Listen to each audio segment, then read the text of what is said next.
Hello everyone, I know you are going to use this video for falling asleep, so before that, like this video, subscribe to the channel and let me know where you are from. Also, what time is it? It began with a knock, not a loud one, not even particularly urgent, just a hollow, wooden echo, like someone trying to remind the air that something had been forgotten. The kind of knock that you almost don't hear at first. That's how this all started for Lacey Monroe. That knock, and the fact that it came from the front door of a house no one was supposed to live in. A house that had been empty for 37 years. The Black House. Locals called it that. Not because of the paint, it was gray, chipped and sun-bleached, but because of the things that were said to happen inside it.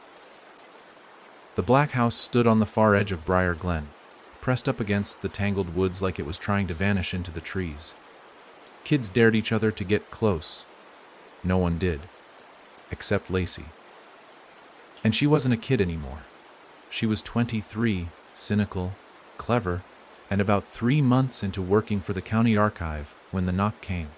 She had just moved into her aunt's old cottage down the hill. A fresh start, she'd told herself. A quiet place to focus. A way to escape everything she'd left behind in the city.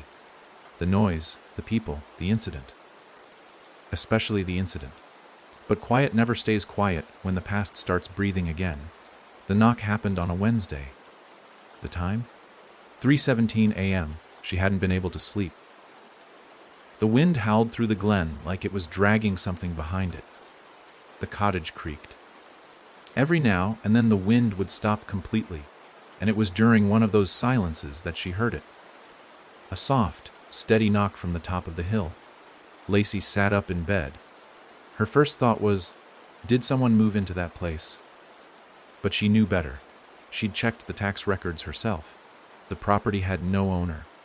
Technically, it was tied up in legal disputes, abandoned after the last Monroe relative passed in 1988.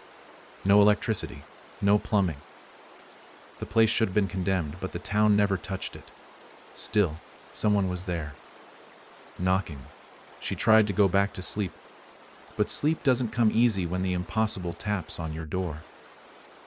The next morning, she hiked up the hill.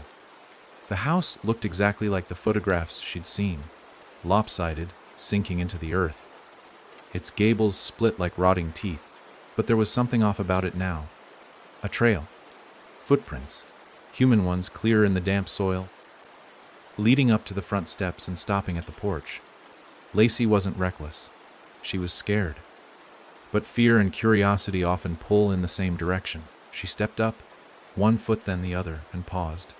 There, in the wood, freshly carved a 12ELCOM-BAKLM, her initials. She turned fast. No one. Just trees and wind. That night, she didn't sleep again. But it wasn't the wind that kept her up.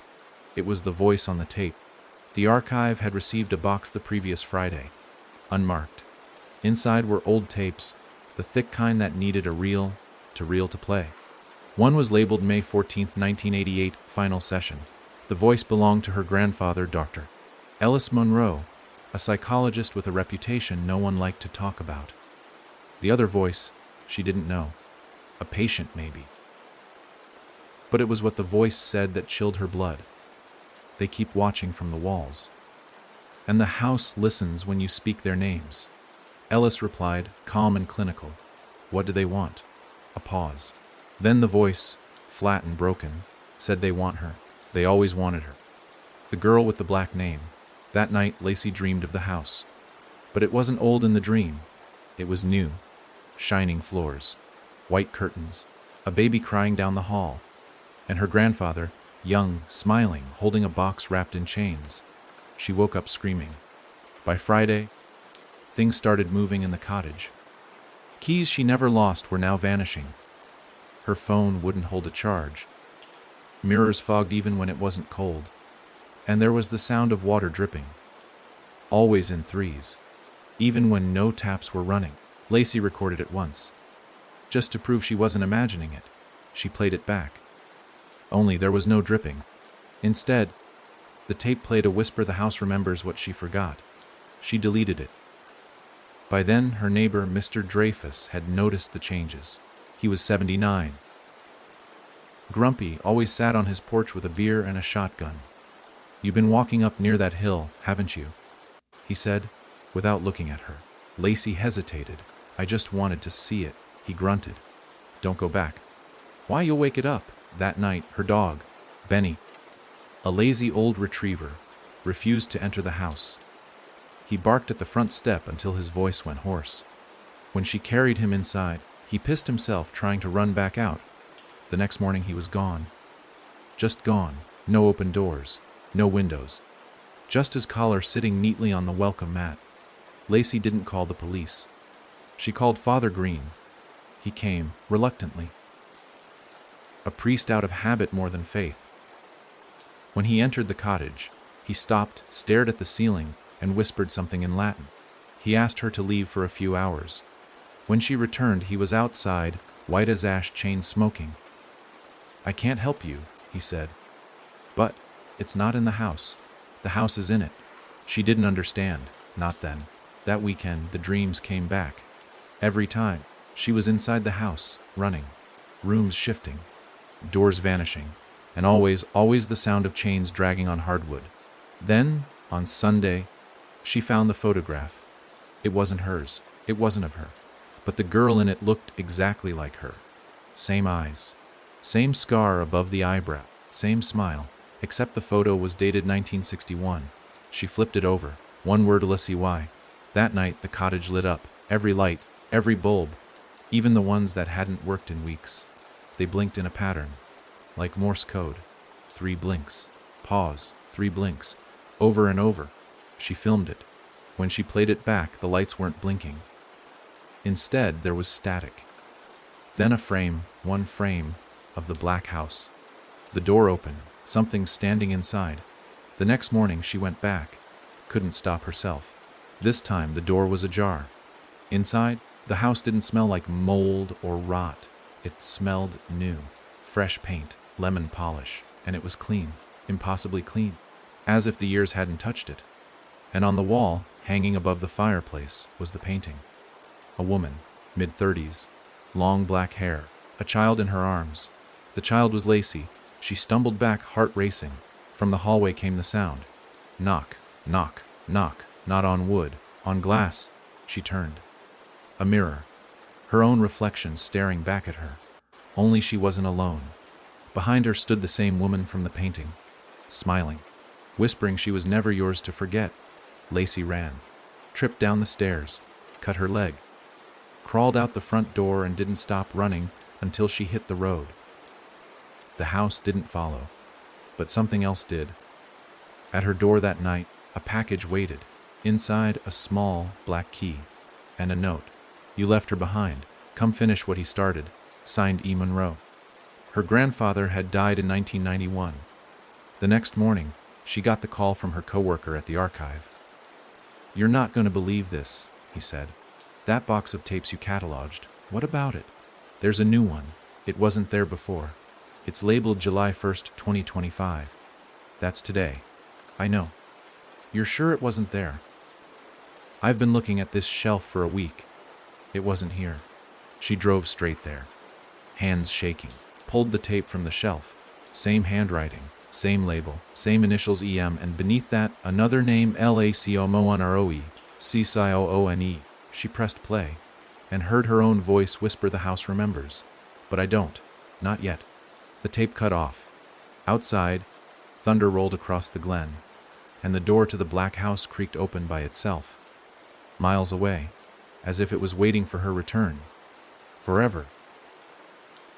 Lacey Monroe didn't go back to the black house the next morning. She told herself she wouldn't, tried to resist the way her feet wanted to move before her brain caught up. But the truth was that house had already taken root inside her. Its memory clung to her skin like smoke. Every corner of her cottage felt tighter, like the walls were shifting just slightly inward each hour she stayed away. The tape still spun in her head, her own voice, faint and hollow, whispering things she had no memory of ever saying. And that name, the echo room. She hadn't said it, not aloud.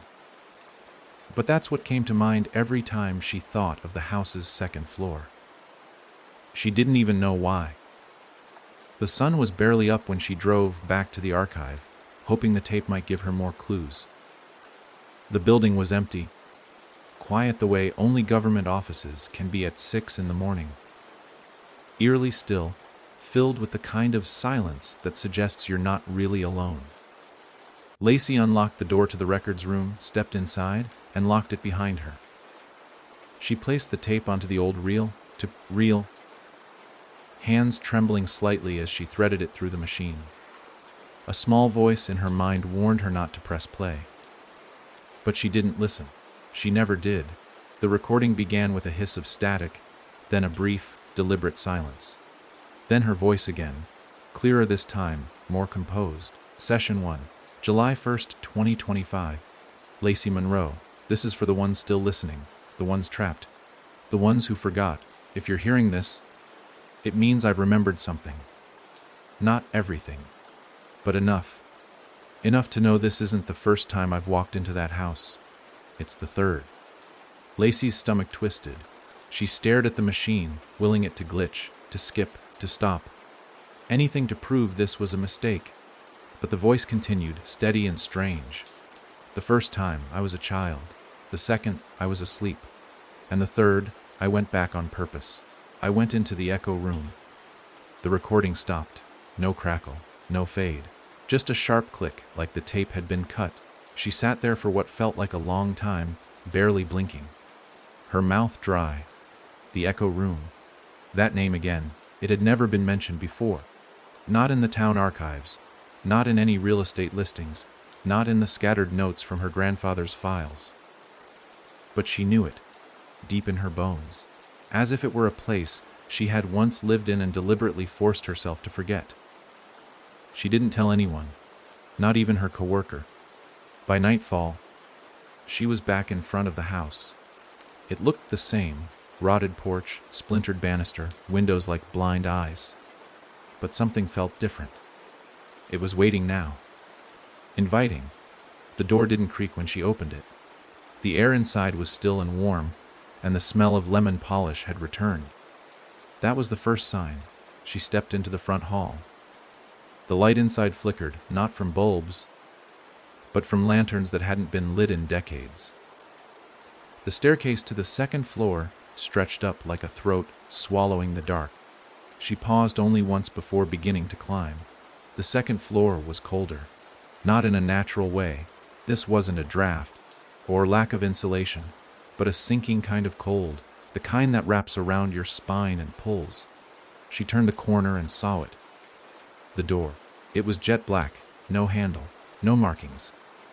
Just a smear of something along the top, gray and dry like ash, and a word scratched deep into the surface. ECHO. The moment she read it, a low sound vibrated through the walls, like distant voices talking behind a heavy curtain. She reached out with trembling fingers and touched the door. It swung open on its own. The room beyond was pitch black. No furniture, no windows, no light, but she stepped inside. The door slammed shut behind her. Total darkness. No sound, no breath. Then her voice spoke again. Welcome back. Lacey spun around, but there was no one there. Only that heavy, suffocating blackness. Then, in front of her, the room began to shift. Not visibly. There was no light, but she felt it. As if the air was moving in patterns, reshaping the space around her. Then the voices began. Soft at first, familiar. Her grandfather's, her mother's, hers. What's your name, Lacey? No, your real name. I don't understand. You forgot. You always forget. That's how it begins. The voices circled her. They weren't coming from her ears. They were in her. Then light flashed, a fast and brutal, a strobe of moments, not memories, scenes. A girl, maybe 6, playing with wooden blocks in the corner of a sunlit room. That same room empty, but the blocks arranged in a perfect circle. A woman's shadow on the wall, tall and impossibly thin. A mirror cracking, but no one touching it. A bird trapped behind glass, screaming. Then her. Standing in front of the echo room door, younger, maybe 17, eyes dull, mouth stitched shut with black thread. The light vanished. Lacey screamed. The kind of scream that didn't make a sound. The door opened again, and she stumbled out, gasping like she'd been underwater. The hallway hadn't changed, but she had. Something had come back with her. She could feel it, coiled behind her eyes. Watching. Waiting.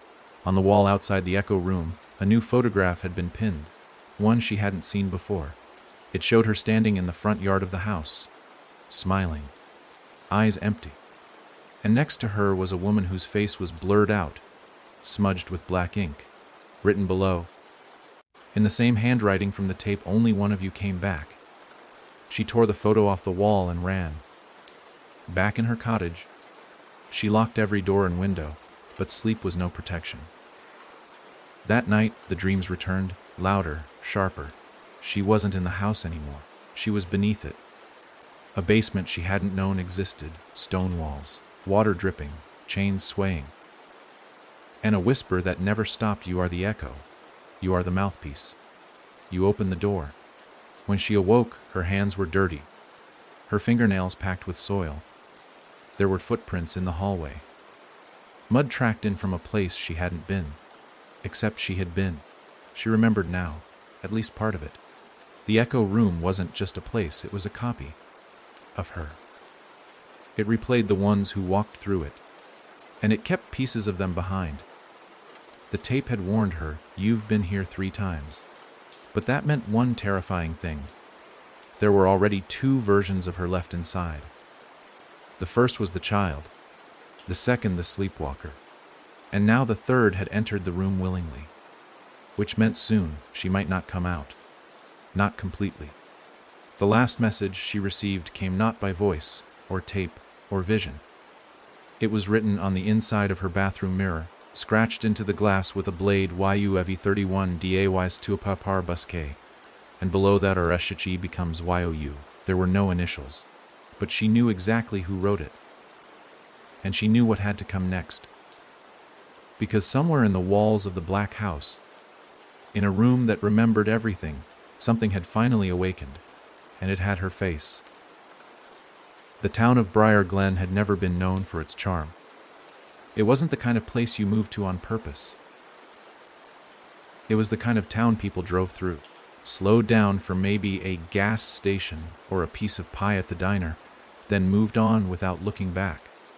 But something about that forgettable nature had allowed secrets to grow here undisturbed, like mold under wallpaper. And for Lacey Munro, those secrets were beginning to bleed into everything. Her house, her memories, her reflection. She hadn't slept in 2 days. The message on the mirror had ruined any chance of rest. 31 days. A deadline, like a countdown she didn't remember setting, put her back. She, not a thing, not a ghost, a version, a copy, a displaced self, the part that kept her from turning on every light and leaving town for good. She already had tried to leave. Twice. Each time the road twisted back toward Briar Glen, the sky above her dimming no matter how fast or far she drove.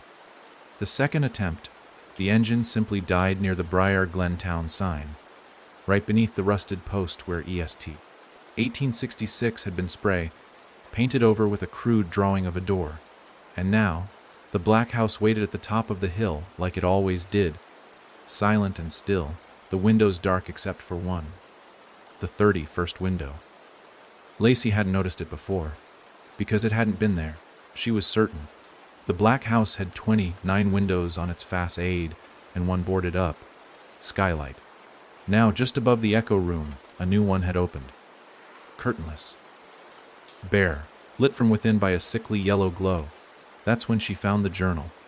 It was in her grandfather's old files, tucked inside a hollowed-out medical textbook, with the spine deliberately cracked to disguise its contents.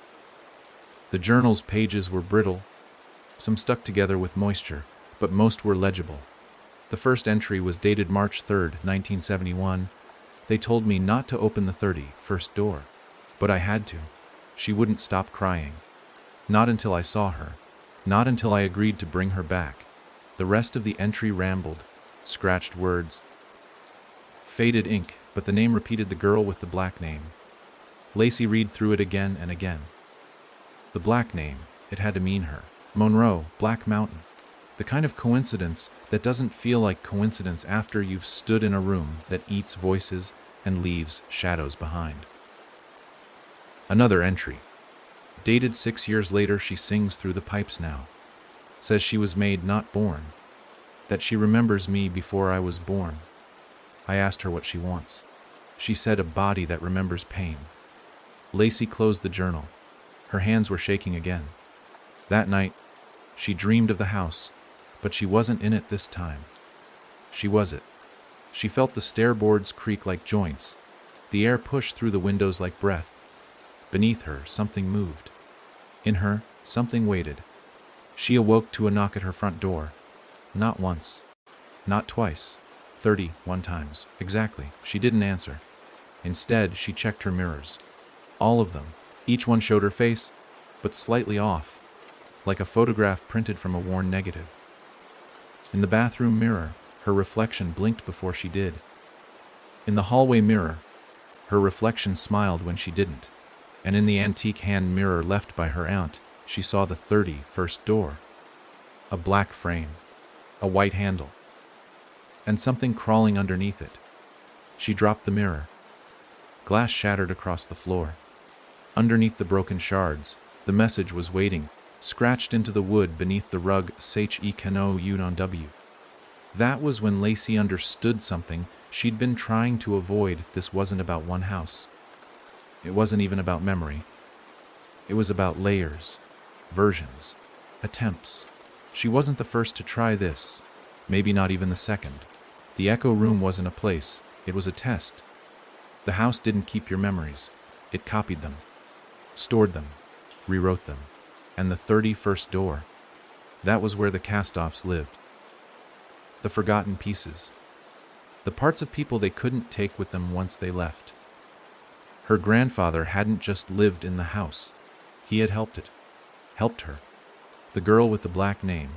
The journal's last page held a sketch, not of the house, of a sigil, a jagged ring of thorns surrounding an open eye. Around it, scrawled like a chant, THIR2ISOWALL, Tuyanayasahol, Mail Cast Trehruchtihaliu. That day, Lacey finally did what she'd been resisting since the beginning. She went to the basement. There was no door. But the house showed her where it was. She walked to the pantry in the kitchen, moved aside the shelves, and pressed her hand to the back wall. It wasn't stone, not anymore. It gave under her touch, soft like rotting bark. She pushed. The wall caved in, revealing a narrow staircase spiraling downward into the dark. No light, no sound. She descended. Each step down felt longer than the one before. Not in distance, in time. By the 7th step, her breath was fogging in the air. By the 12th, her ears rang. On the 20th, she heard herself humming. She wasn't humming. Something else was. The stairs ended in a large stone chamber lit by a flickering bulb that hung from nothing. The floor was soaked. The walls lined with mirrors. And in each mirror, her face, again and again, twisted in different expressions. Fear, rage, grief. A smile that didn't reach the eyes. In the center of the room stood a door, numbered with a single brass plate, 31. She didn't touch it, not yet. Instead, she turned toward one of the mirrors. This one showed her as a child, 8, maybe 9. She was sitting cross-legged on the floor, whispering something. Lacey leaned in. The reflection's lips moved. "You're not the first, Lacey. You're just the loudest." Then all the mirrors changed. Reflections blinked out, and the room went dark. Except for the door, it opened, on its own. Inside was a room that made no sense. An endless hallway of doors, stacked and jumbled on the walls, the ceiling, the floor. 31 of them. All black, all humming softly, as if something behind them was breathing, watching. One door opened. A girl stepped out, identical to Lacey, but her eyes were black, and she bled from the corners of her mouth. The girl said nothing. She only raised her hand, and Lacey felt herself lift off the ground, slammed into the wall. Once, twice. Then the girl whispered, "Give it back." The door behind her began to pulse, red light leaking through the cracks. Lacey reached for something, anything. Her mind screamed for memory, for reason, for a name. And then, from the dark behind her, another voice spoke.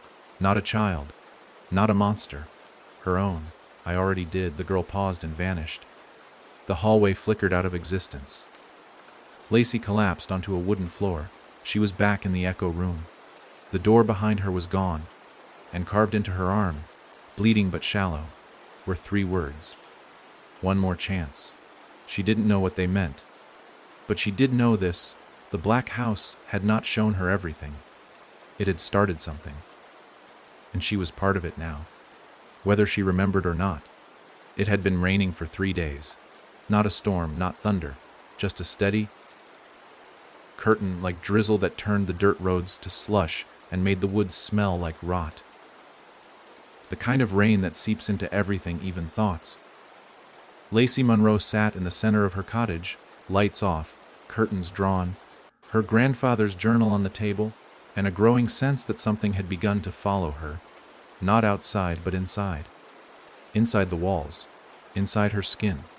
She could hear her now. The girl. The other Lacey. Or at least that's what she thought she was. The first time the voice came, it was a soft echo beneath the faucet's drip, a whisper in the space between floorboards. Now it was louder, clearer, always the same question, asked at the worst times. Do you remember what you buried? And Lacey never did. She'd searched the woods behind the black house, dug through old records, even broken into the town clerk's private files, but there was no clue what it referred to. No mention of a grave, no record of a body, nothing except one forgotten entry in her grandfather's journal that read, "The girl in the walls doesn't scream anymore. She listens. She learns your shape from the inside out. When she asks what you buried, she already knows." On the 4th night of rain, Lacey heard footsteps in the attic, not the creaking of settling wood, not the scurry of raccoons or possums. No, these were bare feet, slow, careful, deliberate. She held her breath and listened. They stopped directly above her. Then came the knock. 3 slow taps on the attic floor, right above her head. She didn't go up. Not at first. She waited until dawn, when the rain lightened and the trees outside lost their menace. Then she climbed the attic stairs, heart in her throat, flashlight in one hand and the other gripping a crowbar. She hadn't touched the attic since moving in. It was her aunt's space, filled with old trunks, moth-eaten drapes, and boxes of forgotten things. She stepped inside. Dust danced in the air like ash. The footprints were there. Clear. Bare. Small. Leading to the far corner where a mirror stood covered in a sheet. Lacey reached out and pulled the cloth away. Her reflection stared back. Only it wasn't her. The girl in the mirror was younger, maybe 15. Drenched in mud, mouth stitched shut with rusted wire, eyes pleading. And behind her, something moved. Then Lacey blinked, and the reflection was normal again. She stepped away fast, nearly tripping over an old crate. When she caught her breath, she noticed a name carved into the attic floor. Lydia. She didn't recognize it. She didn't want to. But the name felt old in her mouth, familiar. Like something she had once whispered in a fever dream. Downstairs, the phone rang. It shouldn't have. It had no signal. She hadn't paid for a landline. Still, it rang. She answered on the 5th ring. A girl's voice, small and broken, said, "You left me there." Then the line went dead. Lacey spent the rest of the day tearing the attic apart, looking for more clues. Every photograph, every box, every scrap of paper. Most were useless. Bills, receipts, rusted tools. But in the bottom of one trunk she found a small, locked tin with her name on it. Inside a locket, a strip of old film, and a note. The film, when held to the light, showed 3 frames. A child, maybe 5, standing in front of the black house. Another frame, the same child, now older, in a hospital gown, standing at a window with her back to the camera. 3rd frame, a mirror, no reflection. The note inside the tin reads, "She answers to Lydia now." Not because she wants to, because no one gave her a name. That night, Lacey dreamed of a room filled with mirrors, each one reflecting a different version of her. Some smiling, some weeping, one missing a face entirely. She stood in the middle, hands shaking, and from every mirror a voice echoed, "Name her, or she becomes you." She woke with blood in her mouth, no wound, no injury. Just the taste of rust and iron on her tongue. The walls in the cottage had started to change. Paint peeling in places she hadn't touched, old wallpaper patterns appearing beneath layers she'd never stripped, and words, faint but there, scratched into the wood under her floorboards. Nemahar. It was no longer a warning, it was a demand. By the next morning, she started hearing voices inside the walls. Not from them, within them. Sometimes laughter, sometimes crying, sometimes her own voice, repeating things she never remembered saying. That evening, as the rain returned in full force, she sat in front of the fireplace trying to ignore the chill in her spine. Then the flames died. All at once. The room went black. From behind the wall, just behind the fireplace bricks, a whisper pressed through, "Lydia wants to come out." And then the bricks moved, just slightly. Enough to show the edge of a small, wooden door hidden behind them. She hadn't known it was there. She didn't want to. But some part of her, older, deeper, the part of her that remembered things she'd tried to forget, had been waiting for it. She pulled the bricks free with shaking hands. Dust poured out. Behind the wall, barely big enough for a child, was a space, a crawl space. And at the back of it, nailed into the frame, was a door no larger than a suitcase, painted black, no handle. Just a name scratched into the wood with dozens of desperate strokes. Lydia. Lacey didn't open it that night. Instead, she sat in front of it, listening. No voice came. No whisper, just breathing, soft, steady, waiting. She left the crawl space sealed and tried to sleep, but her dreams wouldn't let her. She stood in a long hallway, filled with doors, 30 of them on one side, one at the end. And behind that last door, a girl with no name, stitching her mouth shut with wire. Lacey woke with a jolt. The crawl space door was open, just a crack, and next to her bed a muddy footprint. Small, bare. The girl had stepped out.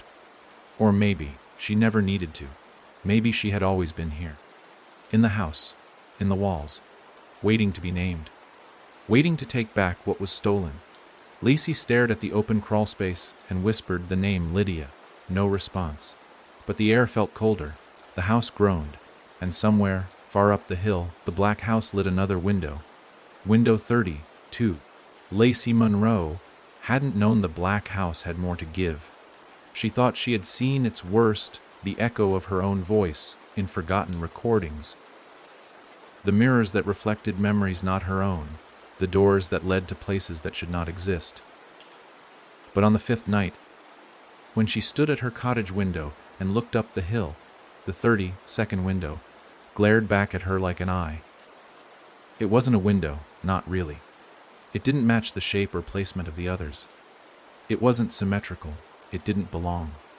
But it glowed, soft, pulsating, sickly yellow. And it watched her. It hadn't rained that night, but the air felt swollen like it had. Everything was damp. The leaves on the trees drooped, as if exhausted from keeping secrets. Lacey stepped away from the glass. Her cottage was no longer a place of safety. It had become a threshold. Lydia, the girl in the walls, was no longer content to whisper. Now she followed. It started with reflections that didn't sink, doors that opened by themselves, cold spots that trailed her from room to room. Then came the shadows. Not the regular kind. These were long, bent wrong, stretching in directions light didn't justify. They slithered behind her when she moved, mimicking her posture but always just a beat behind. And sometimes, when she stopped walking, they kept going. That morning, Lacey drove to the Black House, not because she wanted to, but because she had dreamed it again, and this time the house had spoken. Not metaphorically, not symbolically. It spoke. In the dream, she stood in front of it, and the entire structure breathed in, the walls ballooning like lungs. The windows blinked. The porch split like a grin. Then came the voice, deep groaning, timbered with ancient wood and crawling rot. You named her. Now she opens the rest. She didn't sleep after that. The road to the house was slick with mud, branches clawing at the car like fingers. When she arrived, she hesitated only once before stepping onto the porch. The door was unlocked. Of course it was. It always was. The house welcomed her. No dust this time, no cold. It was warm. Lived in. As if the past had reassembled itself into a mockery of the present. There were pictures on the walls now, portraits that hadn't been there before. Each one of a young girl, maybe 6 or 7. Different clothes, different decades, but always the same face, Lacey's, and under each a small brass plaque etched with a name. Not her name, not Lydia's, but others. Annalise, Margaret, Evelyn, Claire, 30 names in total, each one marked with a year. Each one ending the same way disappeared. The house creaked above her, a stair shifting under unseen weight. Lacey looked up. The 32nd window was on the 3rd floor. But the house had never had a 3rd floor. She climbed the stairs. Each step felt steeper than it should have. Not higher, deeper, as if the stairs pulled her down even as she went up. The wallpaper on the walls peeled in long, curling strips, revealing something beneath. Scratches, hundreds of them. Tallies, maybe. A count or a warning. Then the smell hit her. Not mold, not decay, iron, blood. The 3rd floor was wrong. The ceiling dipped lower. The walls curved in on themselves. Doors lined both sides of the hallway, all of them black, none with handles. She passed them slowly, counting 1, 2, 3. When she reached 31, she stopped. A heartbeat passed. Then the final door opened by itself. The 32nd. No handle. No keyhole. Just an old brass ring nailed into the wood. The room beyond it wasn't a room. It was a theater. A perfect, circular room with a domed ceiling and rows of velvet chairs. Rotted and moldy, facing a stage. And on that stage stood a girl. Not a reflection. Not a shadow. A girl. Small. Pale, wearing a white nightgown that fluttered in wind that didn't exist. She was looking straight at Lacey, but her eyes were empty. Black pits, endless. And in her hands she held a marionette. A perfect replica of Lacey, dangling by thin, trembling wires. Then she spoke. "Do you want to see how it ends?" Lacey tried to speak, but no sound came out. The girl raised the marionette's arm. Lacey's own arm lifted, against her will. The girl tilted her head. Lacey's body mimicked the movement, neck creaking, muscles pulling. Then the girl reached out and snapped one of the strings. Pain exploded through Lacey's leg.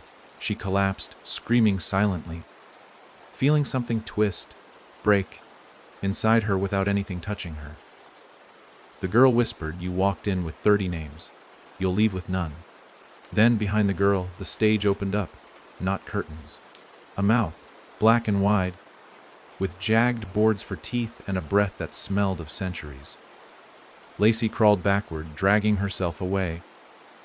Eyes locked on the thing that began to climb from the mouth. It wasn't human. It had too many joints, too many knees. It clicked as it moved, its head turning in unnatural angles. And where its face should have been, nothing, just a smear of skin. It wore a necklace, a locket, her locket. The same one she'd found in the tin box in her attic. The creature crawled to the front of the stage and whispered in a voice that came from everywhere. "The 33rd name is yours." Lacey screamed, loud this time. The sound tore through the theater, shattered something unseen. The girl flinched. The puppet fell, and Lacey ran. Out the door. Down the hallway. Down the stairs. The house groaned around her, shaking, splinters raining down from the ceiling like needles. By the time she burst through the front door, the house had gone silent again, back to pretending. Back to waiting. She limped to her car and drove until the trees changed, until the sky turned gray, blue with morning. She didn't stop. Didn't think. Just moved. When she finally looked in the mirror again, the girl was gone. No more shadows. No more puppet strings. But the locket was around her neck, and she had no memory of putting it on. She opened it with trembling hands. Inside, a photo, not of her, but of Lydia, smiling. And written beneath it, "You belong to the house now." By the time Lacey reached the edge of Briar Glen, the sun had clawed its way up past the hills, but it didn't feel like morning. The light was brittle pale, the kind of light that makes everything look colder. She didn't remember driving, but she remembered the road, how it curved in places it didn't used to, how the trees seemed closer than they had before. And worse, how the air behind her still felt occupied, as if something had followed her out of the black house and was now curled up in the back seat. Quiet, watching. She hadn't dared to look in the mirror again. Not since the locket. Not since Lydia's smile stared back at her from inside it. That smile, that calm, knowing smile, was the worst part. Like Lydia had known all along. Like she had never left the house at all. Lacey drove until the gas tank hit empty. A mile outside town, the car sputtered to a stop near the remains of an old church. One she didn't remember ever seeing before. Its steeple was collapsed, vines choking the stone, the front door missing. There was no road sign, no indication it had ever belonged to Briar Glen. Just a single, rusted plaque nailed to a leaning post, barely readable through the most St. Abigail's Hamafar Lasgar else 1872-1955 CHES from Te Willis. The name punched something loose in her chest. Lacey had never heard of this place. It wasn't in the town archives. Not in her grandfather's journals. Not in any record she'd ever sorted. Yet it felt familiar. Not in memory. In her bones. Drawn by instinct more than curiosity, she stepped out of the car and approached the broken church. The doorframe groaned as she passed through it. Inside, the pews were shattered. Dust and feathers coated everything. The altar was crumbling, half swallowed by the floor, and on the back wall, covering every inch of it, were names. Scrawled in chalk, scraped into stone, carved into the old wood, names. Dozens, maybe hundreds, girls' names, some repeated, some crossed out, some written backward. Lacey touched one near the top. Analyzed, she'd seen that name before, framed in the black house. Then another caught her eye. Lacey M. Her breath caught. Right below it, someone had scrawled in red "Nouch The Fars T." The air in the room shifted. Not colder, denser. Like something had started to breathe again. A sound echoed through the church. A soft, wet dragging. Footsteps. She turned toward the back of the room. A girl stood there. Small, barefoot. Nightgown soaked in something dark. It wasn't Lydia. This girl was younger. Pale, mouth sewn shut. But her eyes were pleading. She stepped forward, then pointed toward the altar. There, half buried in the collapsed stone, was a wooden trapdoor. Lacey knelt and cleared the debris. The hinges screamed as she opened it. Beneath the church was a narrow staircase, slick with moss and damp stone, leading into the dark. She hesitated, looked back, but the girl was gone. Only her muddy footprints remained. Down she went, one step, then another. Each footfall echoed like a drumbit. The air below was thick with mold and rot, and something sweeter, like spoiled flowers. She reached the bottom, and found herself in a room lined with beds, dozens of them. Tiny, rusted frames, each with a name scratched into the headboard. She ran her fingers along the nearest one. Margaret W., another name from the Black House portraits. Each bed had a doll placed on the pillow. Each doll looked the same, button eyes, stitched mouths, and long black hair. And then she saw the wall. On it was a mural, faded but still visible under the grime. Children, standing in front of the Black House, smiling. Some were holding hands. One stood apart from the others, her face scratched out entirely. Above them, painted in childlike strokes, was a phrase "Umbrigaviar Names." Lacey stumbled back. Her head throbbed, her vision blurred. The whispers began again, soft at first, but building. Margaret, Annalise, Claire, Evelyn, Lydia, Lacey, all the names, all the girls, all the ones before her. She clutched her ears, but the voices didn't stop. They were inside her now. Not memories, imprints. Each voice carried its own sadness, its own pain, its own scream, and at the center of them, cold, deliberate, was her. Not Lydia, not the girl from the echo room, the thing beneath all of them, the voice that didn't have a name, just a purpose. It whispered, "You're the last name. After you, she walks free." Lacey ran, back up the stairs, out of the church, into the dying light of day. The sky was darker than it should have been. The trees bent low, and every window in the black house now glowed. All 32. The house wasn't just remembering now, it was awake, and the names it held were unraveling. Back in her cottage, she tore through every drawer, every box, every trace of her grandfather's life, looking for something she missed, and she found it. A torn photograph hidden behind a bookshelf. The black house. Dozens of children standing out front, all their eyes burned away with a match, and in the center, her grandfather, younger, smiling, holding the hand of a little girl with long black hair.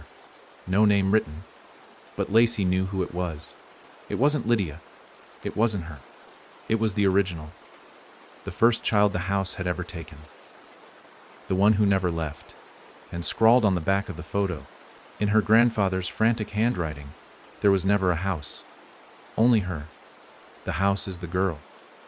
The truth had always been there, buried beneath words, beneath time, beneath a name that was never spoken aloud. But now it was beginning to show itself in fragments.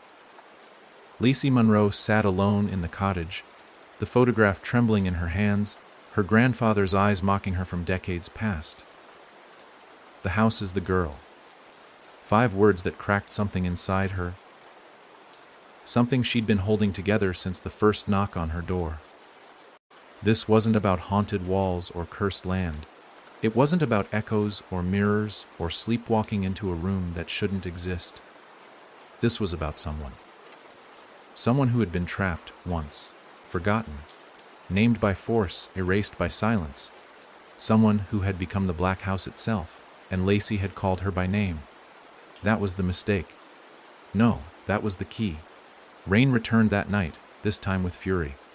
Lightning split the sky in frantic, blinding streaks.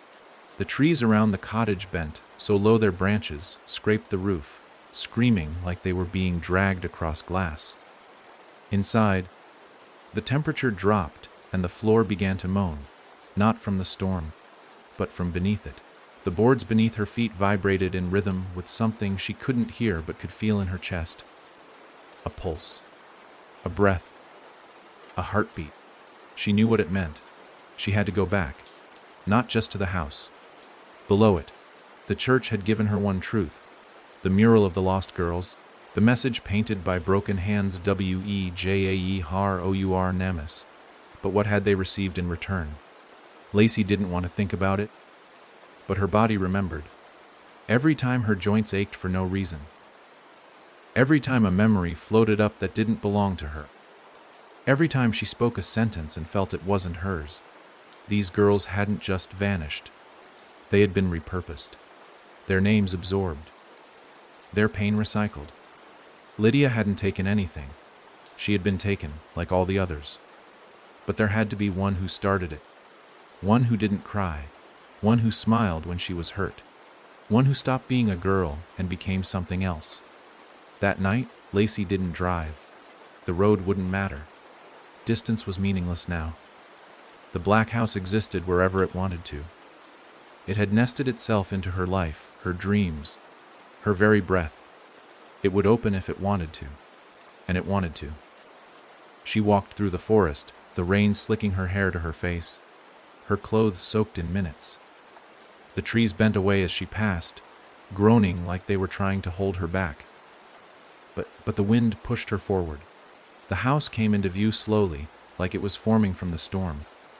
No porch light, no sound, just 32 glowing windows and a blackness behind them, so thick it seemed to eat the rain itself. She stepped inside. The floor didn't creak. The air didn't shift. It felt expectant. This time, the house didn't fight her.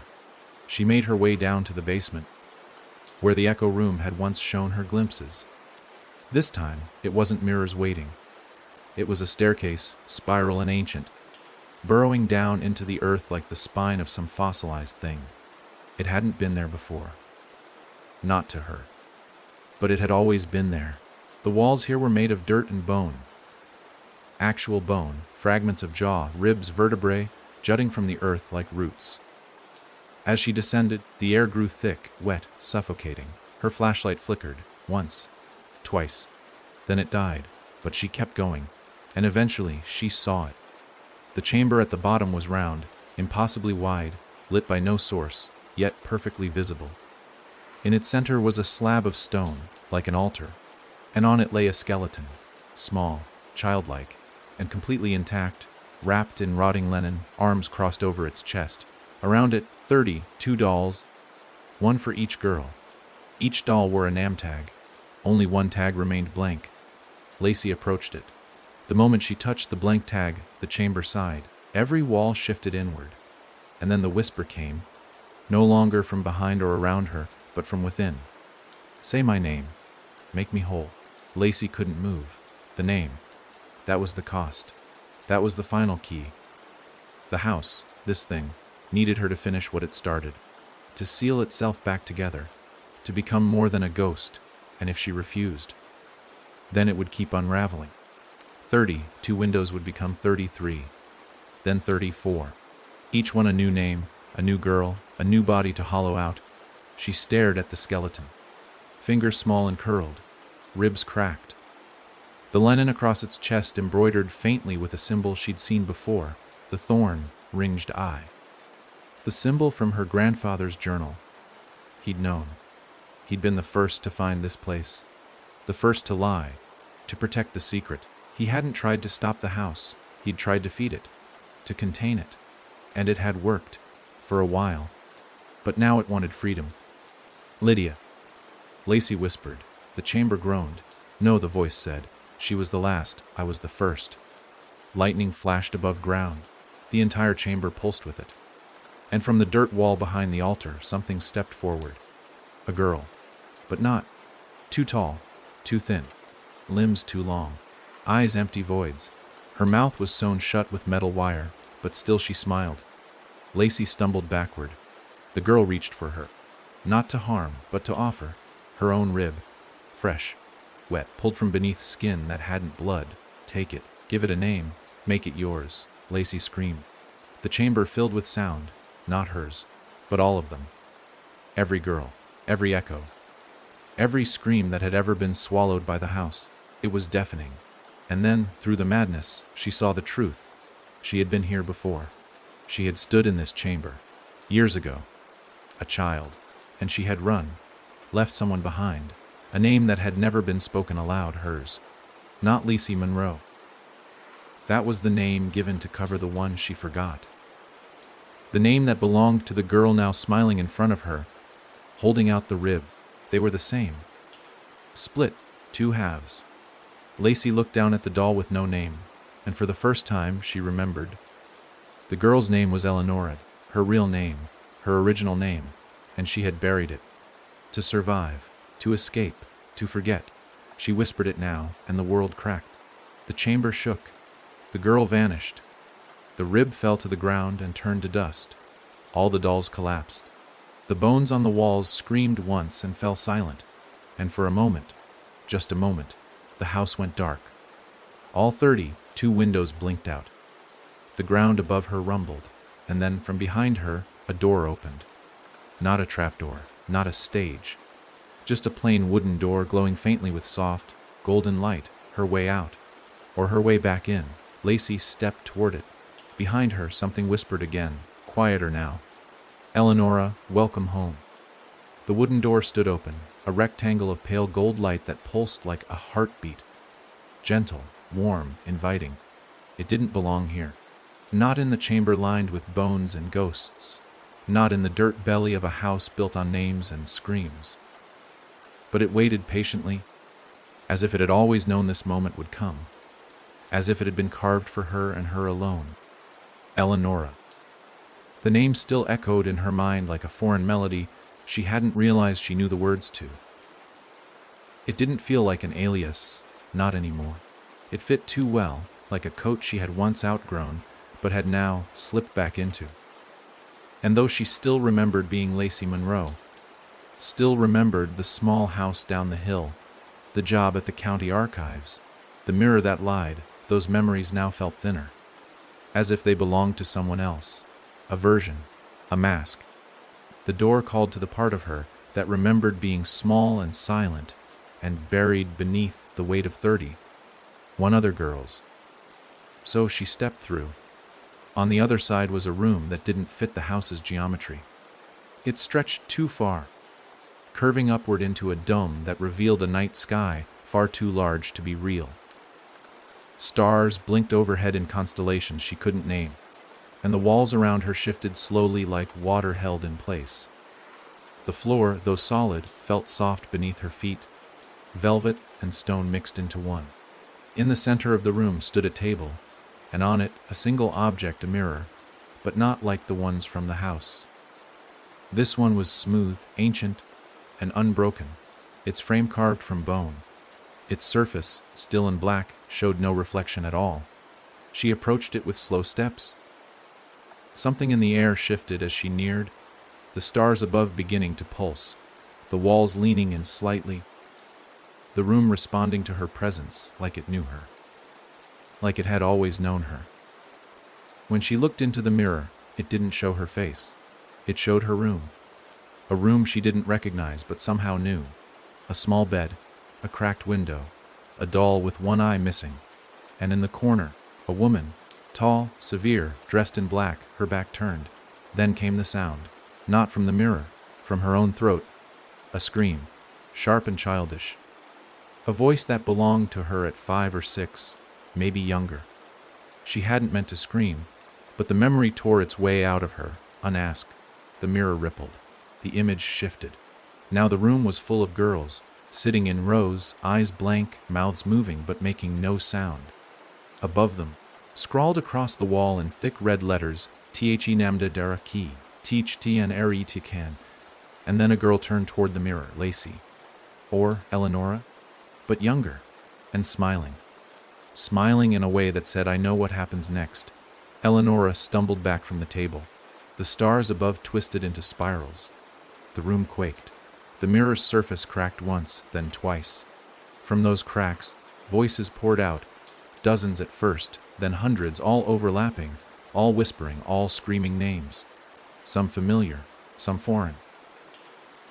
Some that felt like they belonged in her mouth, like she'd once said them in dreams and forgotten by morning. And then came the voice that stopped them all, a single word. Mother. It didn't come from the mirror. It came from behind her. She turned. The woman from the mirror, the tall figure in black, now stood at the edge of the room. Her face was not visible, just a blur. But her arms were long, pale, and her fingers stretched as if made from candle wax. Her presence filled the room like mold, slow and suffocating. She wasn't angry. She wasn't malicious. She was empty, a vessel that had been filled too many times. She raised a hand and pointed at Eleonora. Come, she said, and her voice was no louder than dust falling. Eleonora stepped back. You made me, she said. You named me and forgot me. You took what you needed and left me. The woman didn't respond, didn't move. Only repeated, come. And then, as if pushed by an invisible force, Eleonora's feet slid forward. The room resisted her will. Her legs moved without command. Her breath grew shallow. And from every wall now, eyes opened. Dozens of them, watching, blinking, following her as she was dragged toward the woman. She tried to fight. She screamed. She called out every name she remembered. Margaret, Evelyn, Claire, Lydia. She even shouted her own, Eleonora, again and again. But the name held no power here. It echoed, but it did not push the darkness back. Then she remembered the photo. The oldest one. The little girl with no name. The one who had stood in front of the house before it was the black house. The first. The original. She'd never known her name, and that was the secret. The house hadn't been cursed because of grief or pain or death. It had been cursed by forgetting. One girl, one child, buried and unnamed, The house had become her tomb and her revenge. Eleanor gasped and spoke softly, so softly she wasn't sure if the room heard her. "You were never named, were you?" The woman stopped. So did the eyes. The room froze, and then the woman whispered no. Eleanor took a breath. "What was your name?" A pause. The room trembled. "I don't remember," the woman said. Eleanor stepped forward, the control loosening. "Then let me give you one." The woman tilted her head. For the first time, her face began to form, blurry edges coalescing, cheekbones rising, lips pulling into something human. Eleanor searched her mind, searched the names. None felt right, until she remembered the first entry in her grandfather's journal. The phrase repeated like a mantra she watches from the walls. And she thought of Saint Abigail, the forgotten church, the girl who had been made into legend and then discarded. She spoke the name aloud. "Your name is Abigail." The woman blinked, and something cracked. Hard, the dome above split open with light. The mirror shattered. The eyes on the wall wept black tears. And the woman screamed, not in pain, but release. The voice split the chamber in two. The stars overhead went nova, and in a flash the room disappeared. Eleanor stood back in the front hall of the black house. The door behind her gone. The dolls gone. The paintings gone. Only one thing remained, a single photograph hanging where the first mirror had been. A girl in front of the house. Not Lacey, not Lydia, not Eleonora, someone else, smiling. And underneath it, finally, a name. A BEIL to 1865, the first, the root, the buried. And the black house. It was silent. All 32 windows had gone dark, for now, but Eleonora knew better. Darkness didn't end. It only waited. The black house was quiet now, too quiet. For the first time since this had all begun, there was no knock at Lacey's door. No footsteps in the attic. No whispers in the floorboards or eyes in the mirror. The windows, all 32 of them, stood dark against the frame of the hill, blank as closed eyes. It should have felt like peace. But peace never comes when something has simply gone silent instead of gone away. Eleonora sat alone in her cottage, barely breathing. The name still sat heavy in her mouth, Abigail. The way she had spoken it in the dream, or vision, or whatever twisted shape of memory that room had been, felt like more than just a word. It had landed with the weight of truth, like slamming a stone into still water. But the ripples hadn't finished moving yet. She knew that. You don't name something that ancient and expect it to vanish like smoke. The silence had a shape now.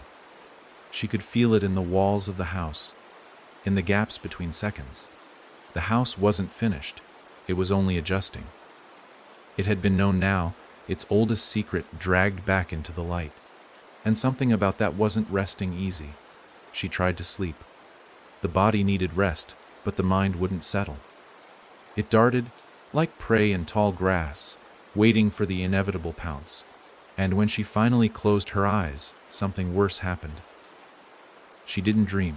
For the first time in weeks, there was no vision, no chamber, no corridor of mirrors or dead girls whispering in her voice. There was nothing. And that was so much worse. She woke with a jolt, gasping like she'd clawed her way out of deep water, heart slamming in her chest like a fist on glass. Her hands were shaking, her throat dry. The room around her still, too still, like the world had forgotten to keep moving. Then she saw the chair. It had been pulled closer to the bed. She hadn't left it that way. A subtle thing, but impossible to miss, and resting on the seat folded neatly was a nightgown, not hers. Old, white, stained at the hem. The same one she'd seen Abigail wearing. Beneath it, a note written in blocky, childlike print. "You gave me a name. Now give me a face." Her mouth went dry, the paper trembled in her grip, and the quiet around her seemed to lean closer. Faces, names. Abigail had neither, not really. A name given after a century of silence, and a face never remembered by anyone who had seen it. Because they all forgot. Or were made to forget. The truth of her was like an infection, something the world rejected on instinct. The house had hidden her so well, or wrapped her in so many false girls and broken memories, that now, even with her name spoken aloud, she was still unfinished. She needed to be seen, and Eleonora knew what that meant. It wasn't about drawing her. It wasn't about sculpting or painting or rebuilding the old records. It meant looking directly into the truth, into the room that had no windows and yet saw everything. The one place she hadn't returned since the first night. The Echo Room. The idea of going back there made her stomach twist, but she understood now. That room wasn't a trap. It was a mirror. Not the kind you looked into, the kind that looked back. She walked to the black house as the sun was setting. The path was clearer now. No more clawing branches, no more crooked shadows at the edge of the trees. The house had accepted her, or it had finished resisting. Inside, everything was still, but different. The furniture had rearranged itself. Portraits on the walls showed versions of the same girl, long black hair, wide dark eyes, thin, lipped smile. Abigail, perhaps. Or the house's idea of her. In each painting, the girl's features were almost clear, but never fully. Her face was always just slightly blurred, the lines of her jaw undefined, her eyes reflecting too much light. She climbed the stairs. Slow. Steady. The second-floor hall groaned beneath her, like old lungs exhaling for the first time in years. The door to the Echo Room waited at the end, blacker than night, surface still unmarked. But as she approached, it changed. Letters appeared, carved into the door as if the wood had always known them. Hier lives herfesi. She opened the door. Inside, the room was no longer dark. It was filled with light, soft, golden, and at its center stood a mirror the size of the wall, perfectly clean. No dust, no cracks. Its surface shimmered like water, and behind it movement, shapes, girls, memories, all shifting. She stepped up to it. The moment her feet hit the edge of the reflection, the mirror rippled. And then it showed her, but not as she was. As she had been. A child, sitting in front of a mirror, crying, holding a doll with no eyes, and in the reflection, Abigail, watching from behind the glass. Then, the child turned and offered her the doll, and Abigail took it. But something was wrong. As Abigail touched the doll, her face began to drip, like paint running in reverse. Her features smeared into Eleonora's. Their mouths matched. Their eyes merged. The boundary between them collapsed. Eleonora gasped, and then the voice returned, gentler now. Not a whisper, not a demand, a request. Let me wear you once, just once. Let me know what it's like. Eleonora stared into the mirror. Her own face began to shift. Not morph, not distort, but open. And behind her eyes, in that place she'd buried for so long, she saw Abigail, not as a monster, not as a shadow, just a child, forgotten, alone, unfinished. Eleonora stepped forward, pressed her hand to the mirror, and whispered, "You can borrow me." But not forever. The mirror shimmered, cracked once, and swallowed her. Everything went white. There was no pain, only sensation, weightless and full. And then, she opened her eyes, and was somewhere else. A classroom, old, faded, dust motes hanging in shafts of light, girls sitting at desks, turning toward her. One stood, smiled. "Eleonora," she said, "you're back." But Eleonora didn't answer, because Abigail was in her now. And for the first time in over a century, she had a face. Eleonora had only agreed to lend Abigail her body, her voice, her face. For a moment, no longer. A gesture of mercy for something ancient and unfinished. She hadn't known what a moment would feel like. How it would stretch. How it would take shape. How it would settle. Because once the mirror swallowed her and Abigail stepped in, there had been no clear divide. No fade to black. Just placement. One mind submerged, the other floating gently on the surface like a petal in still water. Abigail wore her skin carefully at first. She walked with Eleonora's pace, blinked with her timing, even breathed with her rhythm. But it wasn't mimicry. It was testing, measuring, learning the weight of muscles, the sound of footsteps, the way the tongue curled around syllables. The house watched this silent rehearsal with the patience of something that had never known rush. Abigail, now in Eleanora's shape, stood at the top of the black house staircase, staring down into a home that had once been hers in spirit, never in flesh. The house responded like a creature sensing its heart returning. The walls pulsed faintly. The windows trembled with unseen wind. The lights flickered, not erratically, but like they were blinking back tears. And somewhere deep inside, Eleanora floated. Not gone, not erased, just still. Trapped within her own reflection. She couldn't move. Couldn't scream. She could feel, but only at a distance. Like pressing her palm to the outside of a dream. Abigail left the house that morning. She dressed in Eleanora's clothes, stepped into her shoes, and walked the path to the cottage as if she'd done it every day of her life.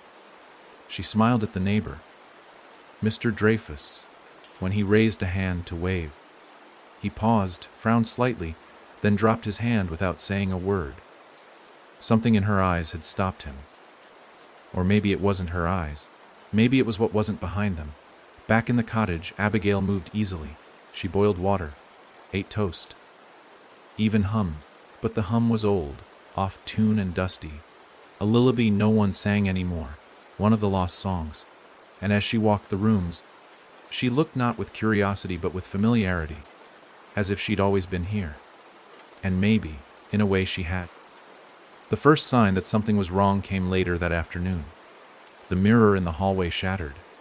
Not because of a fall, not from force. It just cracked from top to bottom while she walked past it. No sound, no pressure. As if it could no longer tolerate the reflection it was asked to hold. That night, Abigail found herself staring out the window, watching the wind move through the trees. She didn't blink for hours. Her hands sat folded in her lap, and then, softly, as if remembering something pleasant, she began to murmur. 30, 2 and 1 makes none. 30, 2 and 1 makes none. Her voice, still Eleanora's in sound, carried that rhyme with chilling affection. The next day, she began visiting the places Eleanora had once been. The diner, the town library, even the county archives. She greeted people by name, answered their questions, laughed in all the right places. And yet, behind their smiles, something shifted. Conversations ended quicker. Eyes darted. People stepped back a little more than they should have. Because something wasn't quite right. It was subtle, but it was there. And then someone called her name. Eleanora. The sound hit her like a slap. She turned too fast, smiled too wide. A child, maybe 8, stood by the grocery shelves, her mother beside her. The little girl stared at Abigail, eyes narrowing, face stiff. That's not her, she whispered. Her mother shushed her quickly, guiding her away, but the words echoed longer than they should have. Abigail stood frozen, the box of cereal slipping from her hands, bouncing once before settling on the floor. She didn't move to pick it up. Her hand hovered in the air as if it had forgotten its job. That night, in the cottage, she stood before the bathroom mirror, the only one that hadn't cracked, and she looked. Really looked. The face was Eleanora's, but the eyes were starting to shift. The color was just a shade too dark. The lids blinked just a beat too slow, and behind those eyes, something older was beginning to shine through. Not malicious, not cruel, but tired. Then the mirror fogged up. No steam, no heat, just a breath from inside the glass, and a message written in the fog, stroked by invisible stroke, "You promised." Abigail stepped back. "No," she said aloud. "Not yet." But the fog remained, and below that word, a new one began to form. Liar. In the basement that night, she dreamed. Not sleep, not memory, but something between the two. She stood in a long corridor filled with doors, each labeled with a girl's name. Margaret, Claire, Annalise, Lydia. At the end, a door with no name. She opened it. Inside stood Eleanora, not screaming, not fighting, just watching, waiting. "You said 1 moment," she said softly. "You've taken 3. Abigail said nothing. Couldn't say anything.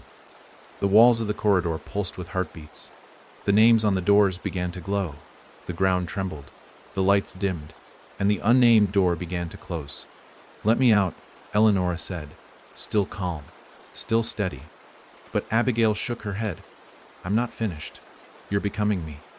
No, Abigail said, but even as the word left her lips, she felt it. A slippage. The way the mirror had started to resist.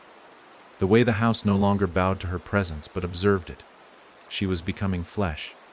And flesh forgets. Eleanor faded. The corridor collapsed, and Abigail woke up with dirt under her fingernails and scratches down her arms, not hers. Not Eleanor's either, but someone else's altogether.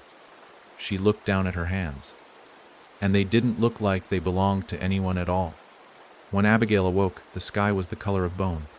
Morning, maybe, or the hour just before it. She couldn't tell. The world outside the cottage windows looked slightly distorted, as if a thin layer of glass separated her from the rest of the world. A dull, warped reflection that refused to sync with the present. The birds weren't singing. The wind had stopped. And the silence now wasn't peaceful. It was anticipatory. As though the town, the land, even the light, were all holding their breath. She moved to the sink, stared down at her hands again. The scratches were fresh, thin red welts that hadn't been there the night before. Her knuckles were bruised. Her palms were packed with dirt. She didn't remember digging. She didn't remember anything. Her sleep had felt deep, deeper than usual. The kind that pulls the soul to a place memory can't follow. But her body had acted. Done something. And the worst part, it wasn't the blood under her nails. It was how familiar it all felt, like she'd done it before. She wandered through the cottage, running her fingers along the furniture, the walls. Everything was quiet. Still, she stopped in front of the long hallway mirror, the last one left unbroken. It looked back at her with Eleanor's face, but now her expression, Abigail's, was no longer trying to be gentle. She touched her cheek. The skin was hers, but the muscle underneath twitched, as if impatient. Eleanor was still in there, trapped, straining against the edges. The weight of her name, her memories, her pain pressing from within. Abigail had borrowed the body, but it didn't want to stay borrowed anymore. It wanted to become hers. Fully, permanently. And Eleanor? Eleanor was becoming less. It started slowly. She forgot a birthday. Her own. She'd always remembered it clearly. October 12th, cold rain, a forgotten cake. But now, when she tried to picture the day, it crumbled at the edges. Then came the memory of her grandfather's voice. His face was still there, vaguely, but his voice, gone. Like it had never existed. The more she wore the skin, the less the girl beneath it could hold on. And that was the point. The skin remembers what the mind tries to forget. Abigail sat at the kitchen table and placed the small locket, Eleanor's locket, in front of her. She clicked it open. The photograph was still there, Lydia's face, innocent, blank, the ghost that had once been the story, but was now just a thread in the larger tapestry of names the house had consumed. Abigail stared at her. I gave you a name, she whispered. But the photo did not respond. From outside, a sound broke the stillness. Not the rustling of leaves, not the creak of branches. It was scraping. Deliberate. Slow. She moved to the window and looked out. The trees along the path to the black house were bleeding. Dark lines streaked down their bark and carved deep into the wood, and every trunk bore a name, the same name, Eleonora. Over and over, in a hand too small and uneven to be adult. The wind picked up, but it wasn't carrying leaves. It carried laughter. Children's laughter, faint and sour. And then, a single word whispered through the air, spoken by many voices in perfect unison. She's forgetting you. Abigail stumbled back from the window. The mirror in the hallway shattered. The lights flickered once, twice, then died. In the blackness, she could hear movement above her. In the attic, slow footsteps, bare feet dragging. Eleonora, she was rising. Not in the literal sense. Her body still walked the floor, but the true Eleonora. The part that had been suppressed had found a way out, and it was angry. Abigail climbed the attic steps with shaking hands. The door creaked open, and for a moment she saw nothing but dust and shadow. Then the candlelight flared, and Eleonora stood at the far end of the room. Not flesh, not a dream, something between. She looked older than Abigail remembered, eyes darker, expression unreadable. Not screaming, not pleading, just watching, waiting. Her mouth opened, but no sound came out. Instead, her reflection, one of the many old mirrors littering the attic, spoke for her. "She buried me once," the voice said. "Now she's burying herself." Abigail tried to speak, but the words came out as fog. The room twisted. The floor dipped. Mirrors on all sides came alive, each showing Eleonora's face from different points in time, smiling, crying, terrified, defiant. "You said one moment," the voices echoed. "I wanted to see," Abigail said, suddenly breathless. "To feel, to be. You were never meant to wear it," Eleonora whispered. "You were meant to remember it." Abigail stepped back. "I can't give it back," she said, her voice cracking. "If I do, I disappear." "You already did," Eleonora said, "long ago." A wind tore through the attic, swirling dust and voices, ripping through the floorboards. The house groaned. The lights below burst one by one, and then a knock at the front door. 3 slow, hard knocks. Abigail turned to the stairs, but she didn't move. She knew what waited there. Not another ghost, not another girl. The house itself. Not the structure, not the walls, the will.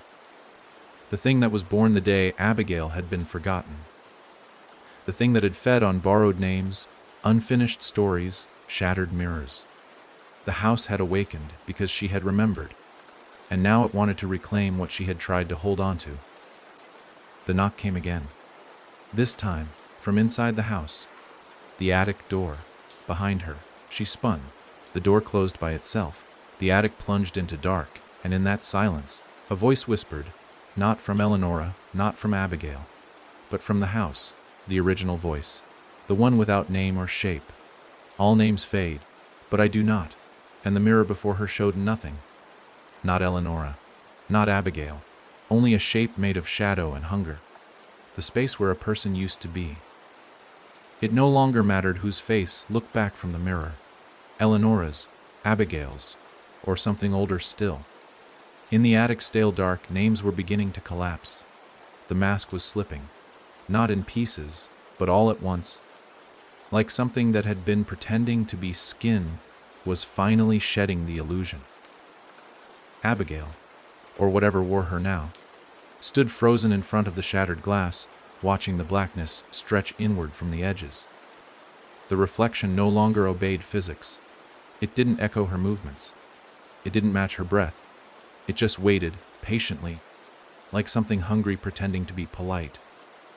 The knock came again. Not from below, not from the door. This time it came from within the mirror. A single, sharp knock that rippled across the surface like a stone dropped into water. And then the whisper returned. Soft. Ancient. Still without a name. "You gave me a window. I need a door." Abigail stumbled back. Her breath came ragged now, her hands trembling, not with fear, but with the sick understanding that this wasn't a haunting. This wasn't possession. It was transformation. The black house hadn't just wanted to borrow Eleonora's shape. It wanted to use her as a gateway, a vessel, a final ingredient in its long, slow unfolding. And the process had already begun. Downstairs, the walls were changing.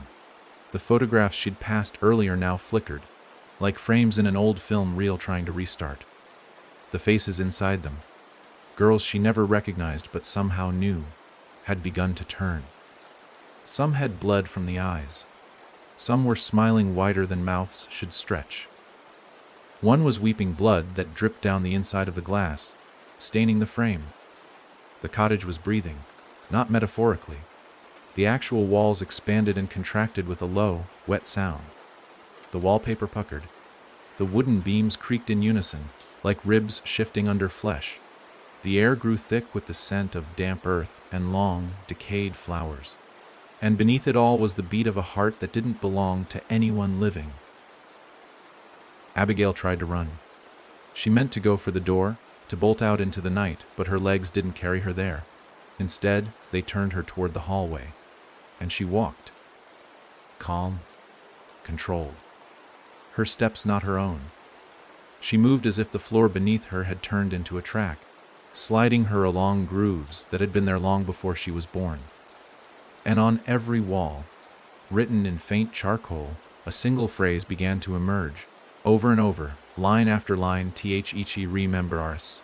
Thi holly rembi ours. Tihasam remember ours. She made it to the basement door. It was already open. The stairwell below glowed faintly red, as if lit from deep within the earth. She paused at the threshold, her foot hovering over the first step, and for the first time since she'd allowed herself to be borrowed, she heard Eleonora again. Faint, struggling, like a whisper trying to be born from a buried mouth. It doesn't want me, it wants to be me. Abigail, or what was left of her, tried to respond, but her mouth wouldn't open. Her jaw locked tight, as if bound by invisible hands. The thing inside was preparing. The house beneath the skin was rising. She descended the stairs, each step a heartbeat, each heartbeat a drumbeat. And as she reached the bottom, the source of the red light came into view. The altar, the one she had stood before weeks ago, the slab of stone where bones had once rested. Only now, the bones were gone. In their place, a figure, shifting, flickering, impossible. It was all the girls, all the lost names, all the versions swallowed and rewritten. It had their eyes, their hands, their screams stitched into a single form, and it was waiting for her. She stepped forward. The floor beneath her feet pulsed, and the figure spoke, not with a voice, but through every surface of the room at once. You were never meant to last. None of you were. You are just notes in a song, and I am the music. Abigail's mouth opened. A scream tore through her throat. But it wasn't hers. It was Eleonora's. And as it echoed through the chamber, something broke. The altar cracked. The mirror upstairs, miles away now in time and space, shattered into 1,000 pieces, each shard singing a different name. And Abigail dropped to her knees. The reflection stepped off the stone, walked toward her, reached out, took her face in its hands, and said softly, "Let me in." She couldn't fight it. The resistance was gone. And with one final breath, she said yes. The thing pressed its forehead to hers. There was no light, no explosion, just silence, stillness. When she stood again, the body looked the same. But it wasn't Abigail, and it wasn't Eleonora. It was the house. The house made flesh. It moved with grace, its limbs fluid like memory. It climbed the stairs slowly. The walls parted for it. The air bowed. It stepped out onto the porch of the black house as the sun began to rise, and in that pale light a new shadow stretched across the hill. Tall, still, smiling. Behind it the house blinked its 32 windows, and one by one they opened. Morning in Briar Glen had never felt like this. There was no birdsong, no breeze, no distant rumble of trucks on the old county road. The sunrise bled across the sky in a color that wasn't quite orange, not quite red, more like rust smeared across the clouds, the kind of sky that made even the insects stay silent. In town, shutters stayed drawn, and front doors remained locked, not from fear, but from some old, unspoken instinct. The town didn't know what was coming, only that something had finally crossed the line from whispered legend into waking reality. And at the edge of it all, on the hill above, stood the black house, windows open, breathing, no longer a haunted shell of history, but a body. It had found its form. It had worn one of them. Abigail, or what once was Abigail, stood on the porch with bare feet and Eleonora's shape, her nightgown dancing in a wind that didn't reach the trees. Her eyes, now impossibly black, surveyed the land below not with hunger, but with certainty. She was no longer borrowing skin. She had become it. The face wasn't just a mask, it was her now. She'd fused with the story. Her voice, when she finally spoke again, was deeper, rounder, but eerily calm. A voice that didn't echo from her throat, but from everywhere around her. The house was never the prison, she said softly to the wind. It was the gate. She stepped off the porch and walked the hill barefoot, mud clinging to her soles, but never slowing her. Behind her, the house watched, its windows fluttering open and shut like blinking eyes, no wind required. And with each blink, another presence stirred inside. The 32 girls were no longer asleep. They had awakened with her. They lived in her breath. They whispered in her hair. They tugged at the edges of her voice, begging to be heard. Not as ghosts, not as memories, but as fragments of a single long, buried will. In town, the changes began subtly. The librarian found every clock in the building stopped at the same time, 3:17 a.m. A waitress at the diner sliced her finger on a coffee pot, and instead of blood, a thick, black liquid oozed out that smelled faintly of old paper and burned hair. Children woke up screaming, saying the same thing, "She's walking now." The sheriff, a quiet man who didn't believe in much, drove out to the Black House around noon. He never got there. His cruiser was found on its side a mile from the hill, engine still warm, but no sign of him. Only his badge, placed neatly on the yellow line in the road. Back at the cottage, the mirrors finished breaking. Each one cracked simultaneously, the sound like glass weeping, and through every broken surface, reflections remained. Not Abigail, not Eleonora, just her, the house, watching through the pieces. That night, the power went out across the whole town. People lit candles, checked their locks. They whispered about the old legends, about the Monroe girl, about the cursed property on the hill, about St. Abigail's orphanage, now reduced to a story passed between drunk locals and wide-eyed teenagers. But no one went looking. They knew better. Only one did, and it wasn't by choice. Mr. Dreyfus, who'd lived in Briar Glen longer than most of its buildings, heard the knock just after midnight. It was soft, barely audible, but rhythmic, 3 times. Then silence, then 3 more. He didn't answer it, he didn't have to, because the knock came again, from inside the house, from the back door, then the basement, then the walls, then the mirror in the hall. He reached for his shotgun with hands that hadn't shaken since Korea, and when he turned to look at the front door again, it was wide open. She stood in the doorway, not Abigail, not Eleonora, just her, tall, calm, face as soft as a dream, eyes as dark as memory. "Hello, Dre," she said, smiling like someone who just remembered your name after years of forgetting. His shotgun clattered to the floor, and he wept. Not because he was afraid, but because he remembered her, and he didn't know how. She stepped inside, touched his cheek with one long, pale finger, and said, "You were there when the first one fell. Do you remember?" He did. He had been 5, hiding in the tall grass, watching a girl with a name no one wrote down fall into a hole behind the house, her scream cut off mid-breath. The adults said it was a sinkhole, but she knew better. She'd opened it. The next morning, his house was empty. No blood, no sign of struggle. Just the broken remains of every mirror in the place. And on the wall, written in faint, childlike handwriting, 33. The town didn't speak of it. No one called in the disappearance. The house on the hill had always taken what it needed. And now it was walking. Not just in Eleanor's skin, it was in the town, in the people. The soil, the walls. It whispered through dead phone lines. It smiled through empty frames. And still it grew. Each breath a name, each name a door, each door an opening. The days in Briar Glen began folding in on themselves. Time, once linear, once predictable, started to loop and fray at the edges like an old reel of film played too many times. Mornings came late or not at all. Clocks stopped resetting. People forgot what day it was. Some forgot entire chunks of their lives, what street they lived on, who they'd married, even the names of their children. But no one said it aloud. They felt it like a fever they couldn't explain.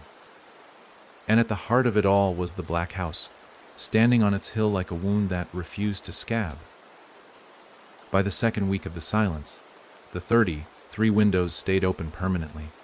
No one had counted them at first. Not really. It was too subtle. The house had always looked slightly different every time someone glanced at it. Its windows weren't static. They blinked. They moved. They watched. But now, all 33 were wide open, and behind each, curtains fluttered against a wind that didn't touch the trees below. The town's preacher, Father Holt, tried to intervene. He called it a reckoning. Dressed himself in white robes that hadn't seen sunlight in 20 years, and stood at the edge of the Monroe property line with an old Bible clutched to his chest. He faced the house for 6 hours, muttering prayers, beads of sweat pouring down his face, despite the windless cold. When he returned to the church that night, he no longer remembered Latin or English. He spoke in short bursts of garbled, wet syllables that made the lights flicker when he opened his mouth. His wife locked him in the basement the next morning, after she found him carving the number 33 into every wooden surface in the house, including his own palms. No one asked what he'd seen. Somehow, they already knew. The house had always been strange. That was the word people used. Strange. Uneasy. You didn't go near it, not because of what you saw, but because of what you felt.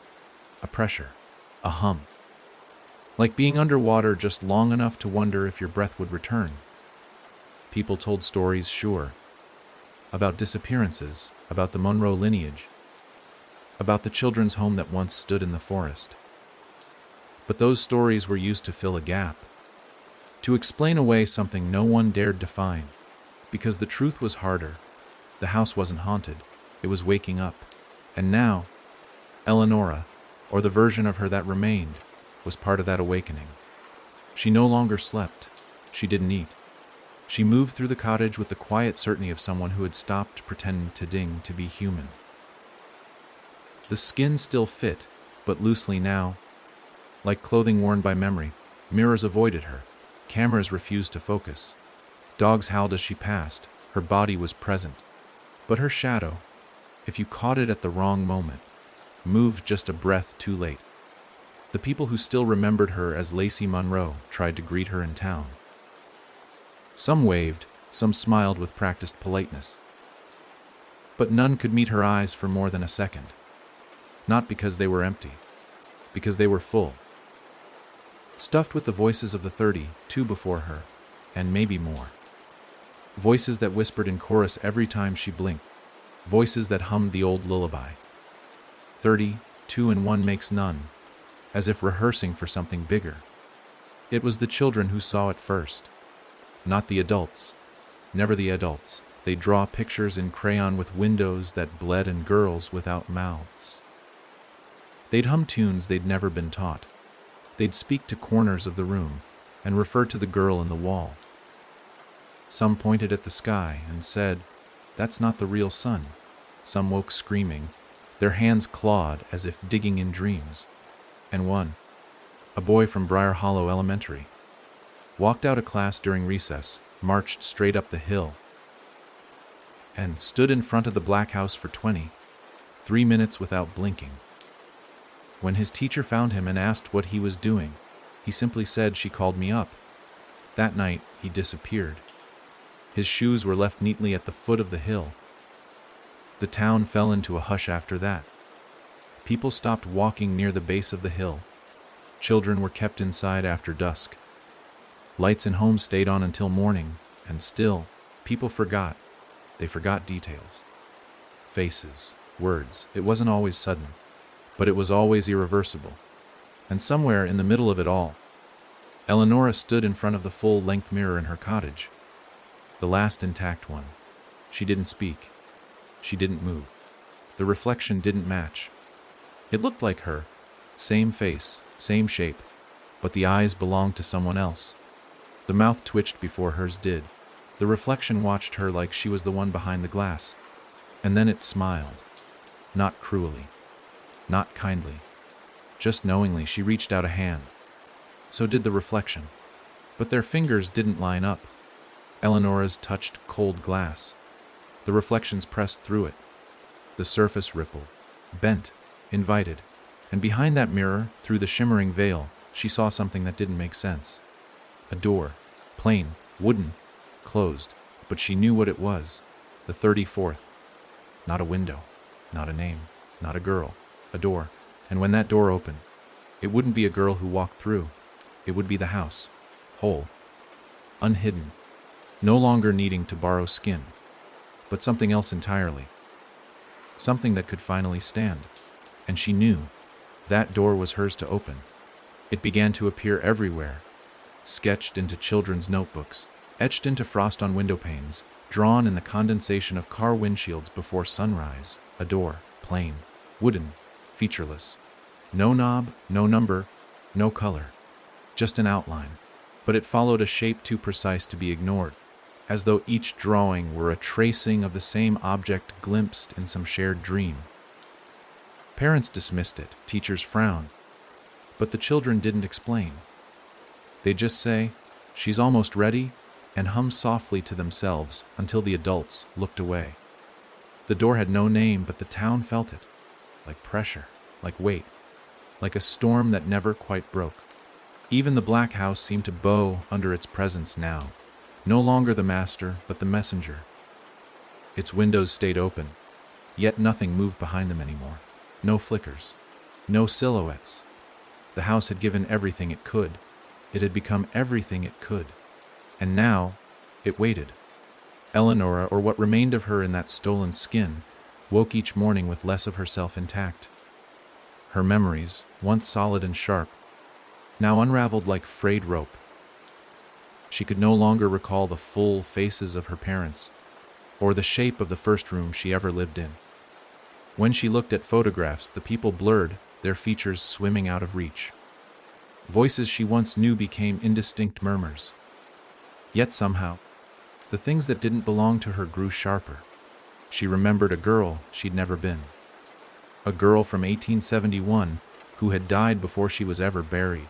She remembered dirt in her mouth, cold hands, a lullaby sung off, key in a language no one in Briar Glen spoke anymore.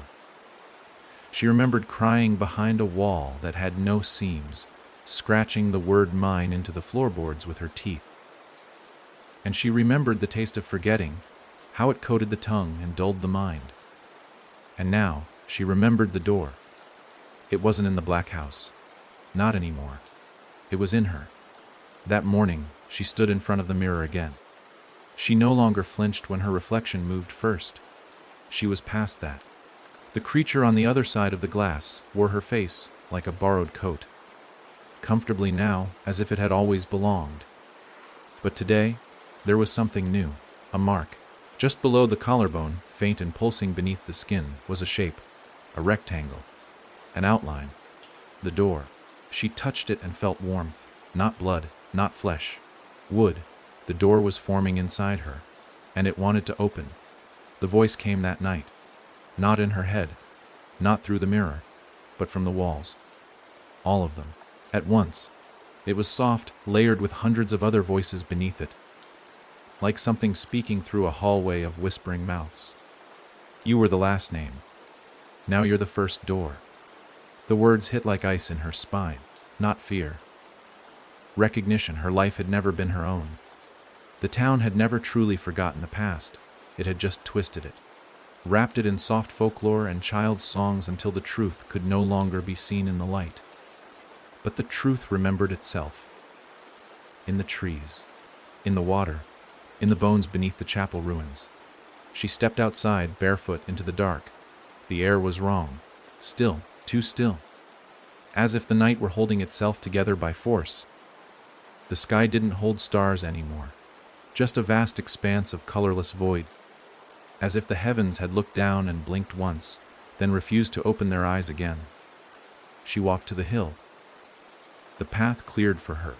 The house opened its door before she reached it. Inside the 33 windows glowed one last time, each pulsing softly, like breath through lungs preparing for the final exhale. At the center of the foyer was a mirror, shattered weeks ago, yet now perfectly whole. Not glass, polished wood, a door, the same one, not set into a frame, set into the air itself, floating slightly off the ground, humming quietly. It had no knob, but as she approached, the mark beneath her collarbone burned hotter, and she understood. She was the key. Her name, her breath, her being. Every moment she had ever lived was the final hinge. She touched the door. It was warm. It pulsed back. She opened her mouth to speak, but no sound came. And then the door opened itself. Not with a creak, with a gasp, a sound like lungs inhaling for the first time. And behind it, darkness. Not absence, a waiting. She tried to step back, but her body didn't obey. It leaned forward. One step. Another. And, as her foot crossed the threshold, the 3 windows behind her flared bright, then extinguished all at once. The house groaned. The earth shifted. And the world, not just Briar Glen, but the world itself, felt something move beneath it. The seam between then and now had split. And through the door, she stepped in. Or, it stepped out. No one remembers the exact moment the sky lost its color. It wasn't dramatic. There was no thunder, no scream, no burst of shadow across the horizon. It just dimmed, like a theater at the edge of intermission. The light faded with a strange patience, as though the world itself were unsure whether to continue or not. By the time people noticed, it was too late to question it, because once Eleonora, or what remained of her, stepped through the 34th door, the rules that had once cradled reality quietly tore themselves apart. It started with sound. In the center of Briar Glen, the wind stopped carrying it. No bird calls, no car engines, not even footsteps. It wasn't silence. It was the absence of sound, a hollow vacuum where noise used to live.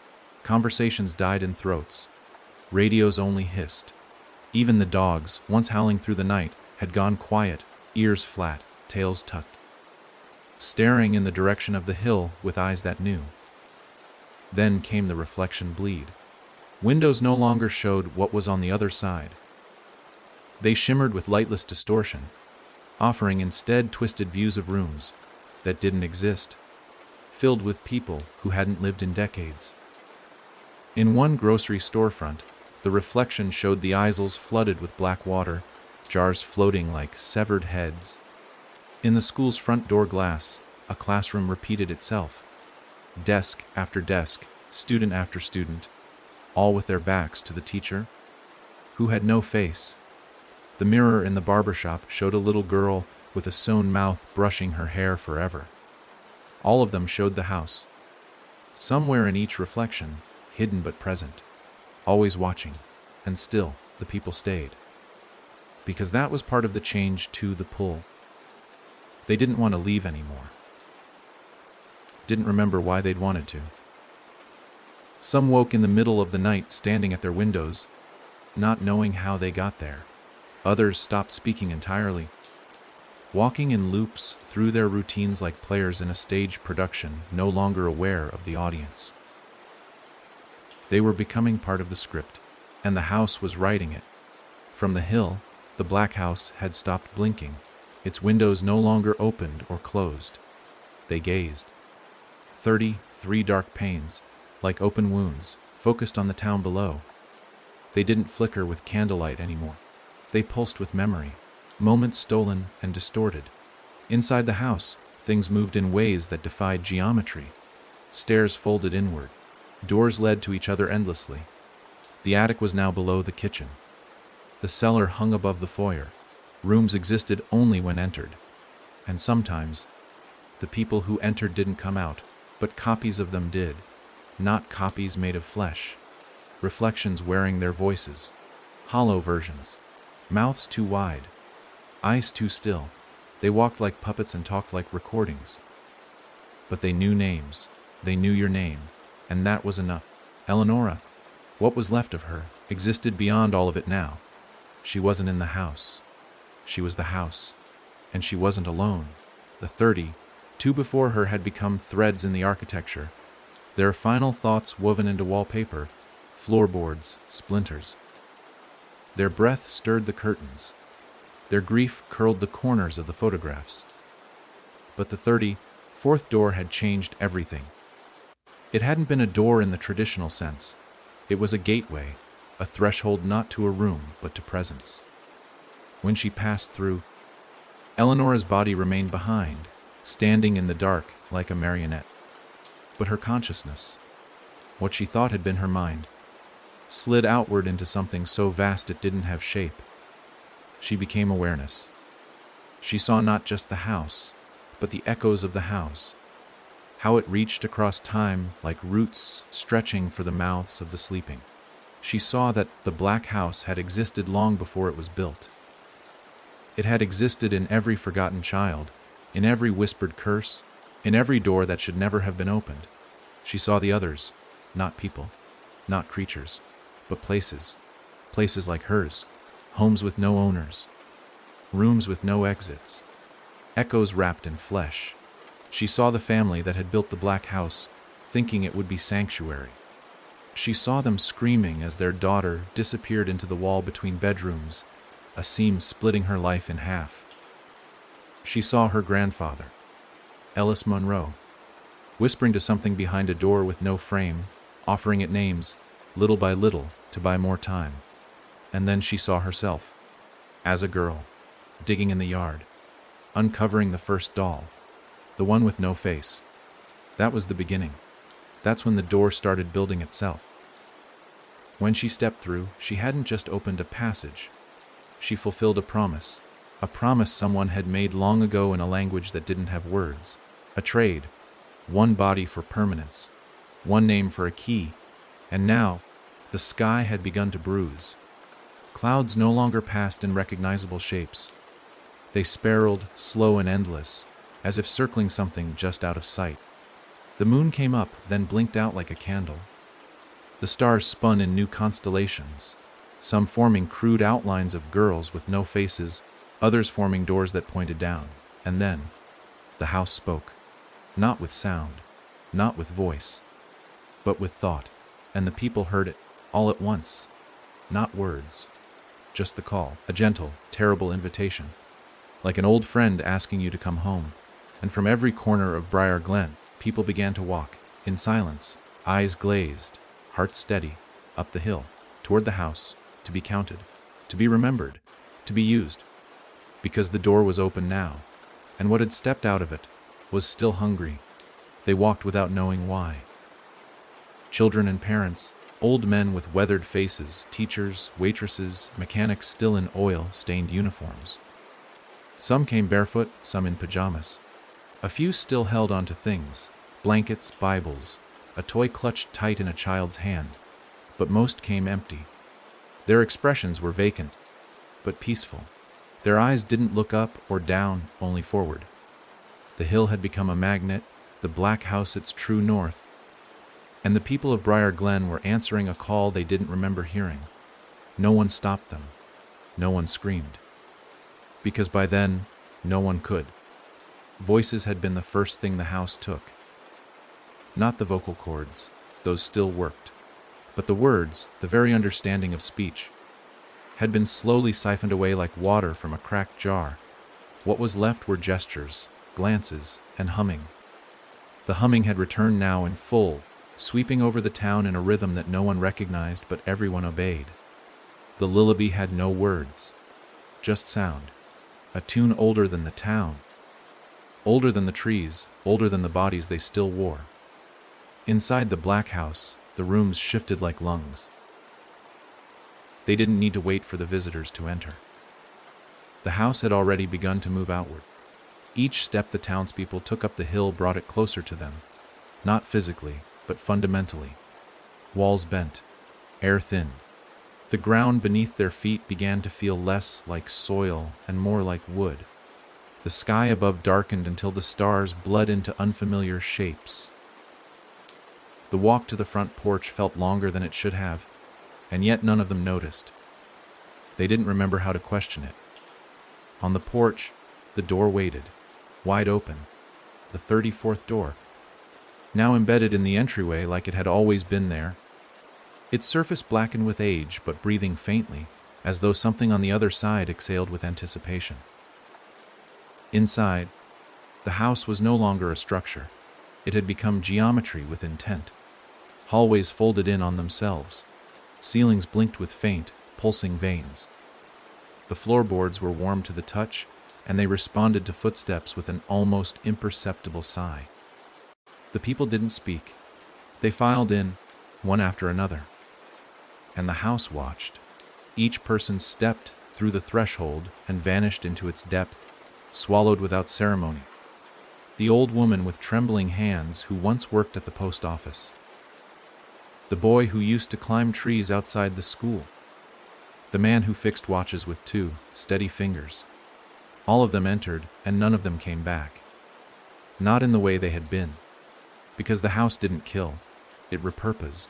It was never about death. It was about integration. It needed bodies, yes, but more than that. It needed narratives, stories to hold its shape, people to keep it alive. Every soul that crossed the threshold became a new corridor. A stairwell, a window, a breath. The more they gave, the larger it grew. And not just in space, but in memory. By the time the last of the townspeople stood before the door, the world beyond Briar Glen had begun to forget the place existed. Road signs vanished. Maps changed. Memories evaporated from those who had once driven through. Even photographs erased themselves. In time, the town would become a gap. A place the earth conveniently overlooked. Because the house didn't want to be known anymore. It wanted to be.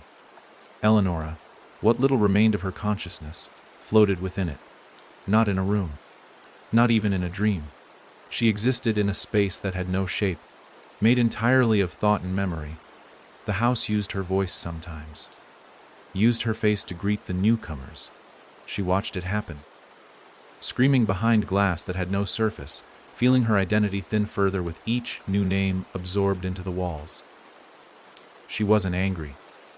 Not anymore. She was tired. The fight had left her.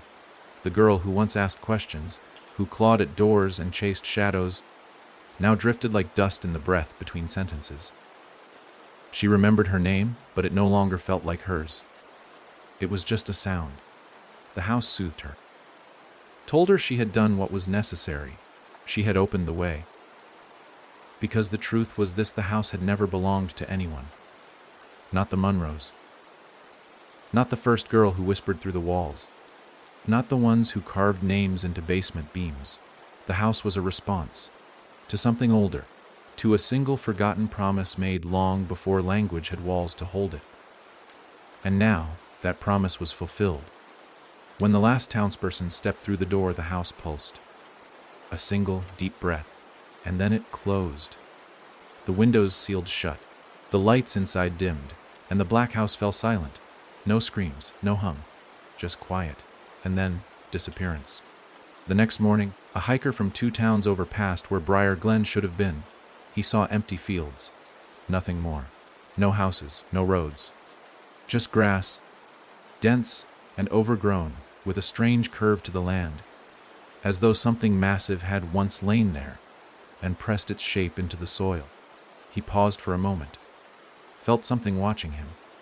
But when he turned, there was nothing, just a chill, and a soft whisper on the wind, "Come home." He never heard it again. But that night, he dreamed of a house with 33 dark windows and a door that breathed like lungs.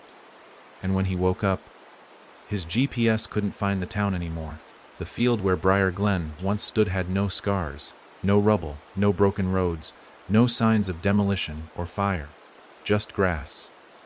Dense, thick, too green for the season. It waved even when there was no breeze, responding to some rhythm deeper than wind. Birds avoided the airspace above it. Dogs refused to cross it. The earth beneath it felt oddly warm, pulsing in the soles of the feet like a second heartbeat. But more than anything, what lingered was the absence of sound, of memory, of acknowledgement. The land had been wiped clean, but not by man or time. Something older had taken it back, claimed it fully, silently, yet not entirely forgotten. A handful of people still remembered the name, Briar Glen. A few letters scribbled in forgotten notebooks, an old receipt stamped with the town's postmark, a mention in the dustiest corners of family archives. And occasionally, someone who had driven through the area long ago would feel a strange tug at the edge of their thoughts, a sensation like missing a step in a dream. They'd pause, frown, then move on. But the memory would itch, like something alive trying to crawl back into the mind. It found one of them. Her name was Clara. 29, research assistant archivist by trade. She lived 2 towns south of where Briar Glen used to be. She didn't remember ever going there, but she found a photograph buried in a box of her grandmother's things. A black and white image. Faded, blurry, a hill, a house. The windows looked wrong, off center, oddly spaced, too dark. On the back of the photo was a single word in shaky handwriting, home. She didn't recognize the writing. Didn't know why it made her hands tremble. That night, she dreamed of a staircase that led downward forever. Each step creaked louder than the last. She heard laughter, children's laughter, muffled and distant. At the bottom of the stairs, she found a door. Plain, wooden, familiar, no handle, no hinges, just a shape in the dark. When she touched it, she woke up with dirt under her fingernails. And the photo was gone. She didn't tell anyone. Not then. She started digging instead, through newspaper archives, land records, digital maps that didn't line up. Briar Glen had been there. Had to have been. She found oblique references, an obituary that listed the town as place of death, an old school roster from 1996, a weather report from a long, forgotten storm. But every attempt to trace the source hit a wall. Web pages led to dead links. Records had been blacked out or moved. Any evidence of the town flickered at the edge of visibility, and then was gone. And yet, she remembered it now. Not because she'd been there. Because something inside her recognized the shape of it. The shape of a loss. Her dreams grew worse.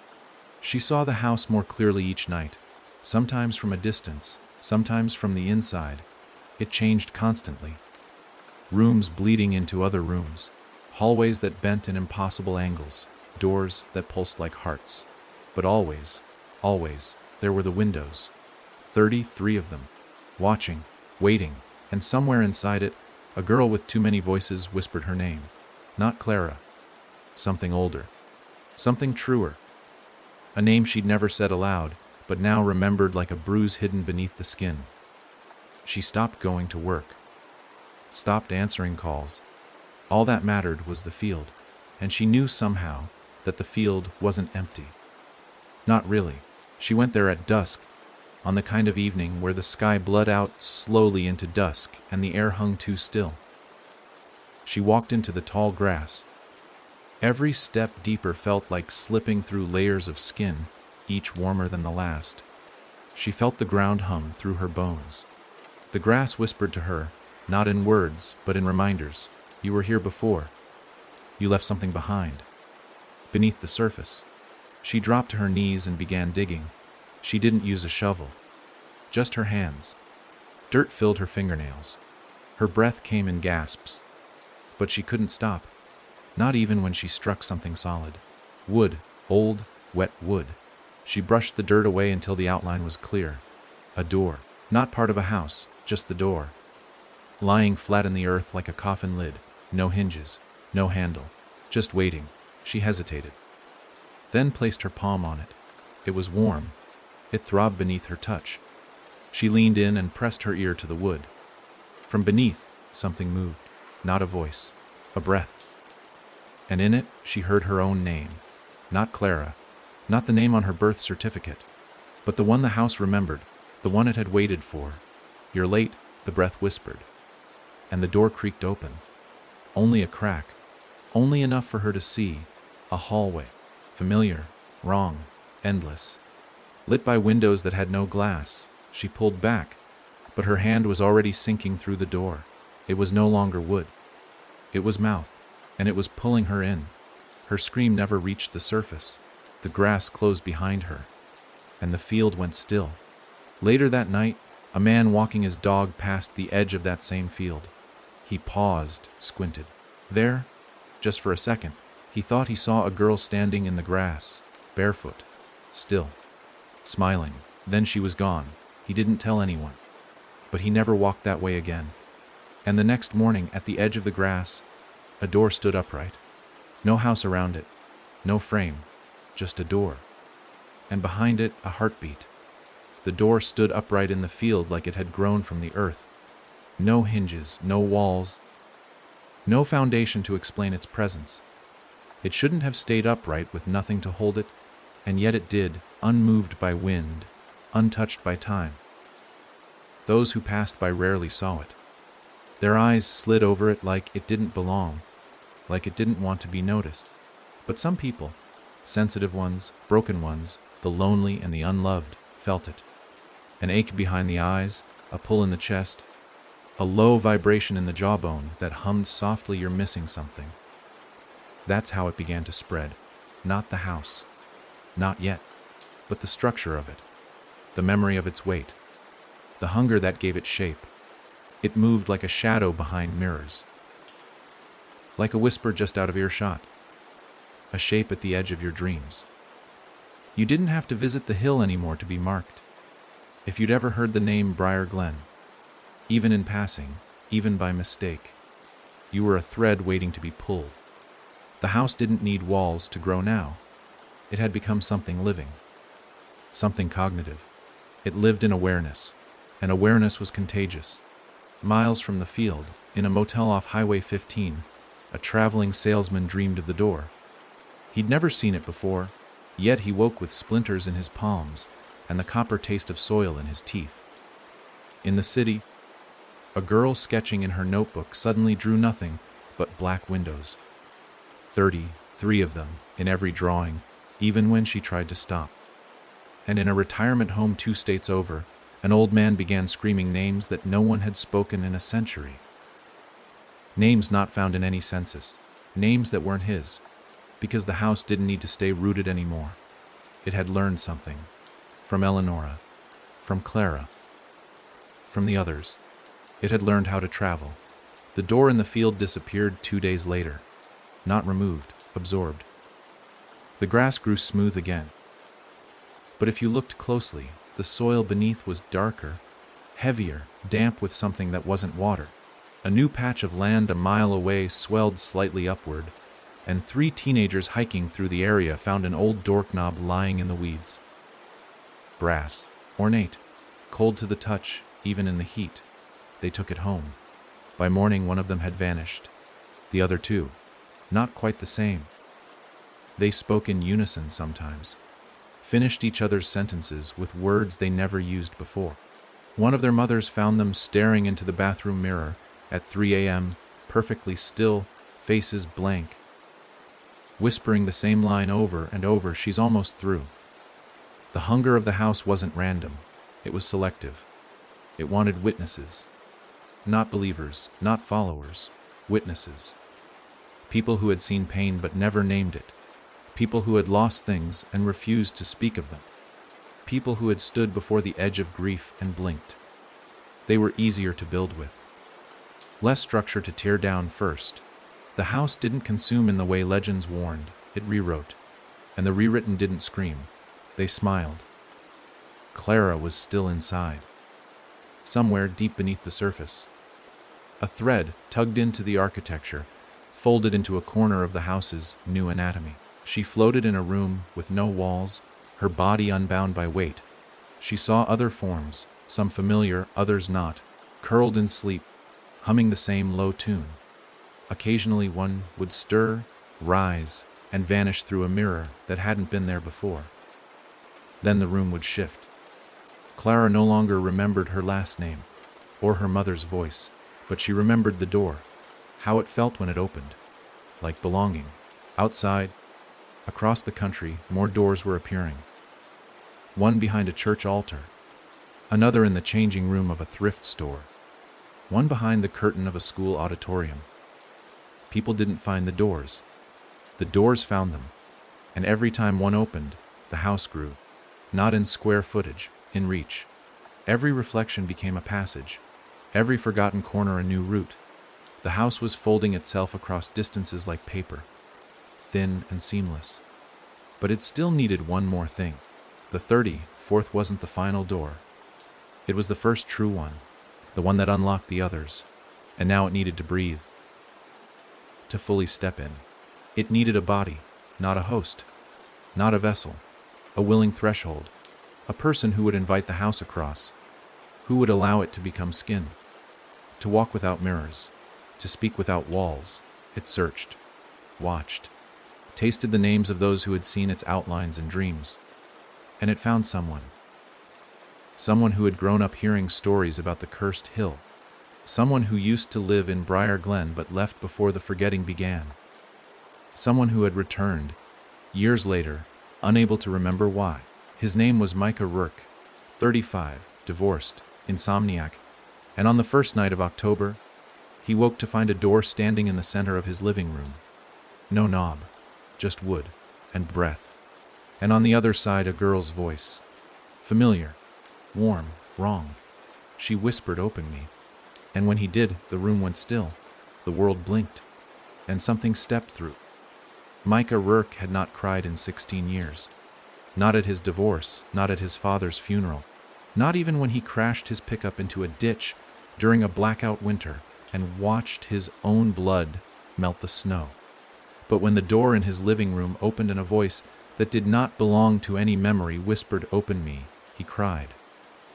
Not from fear, not even from sorrow. It was something deeper, stranger, like grief for a life he hadn't lived yet.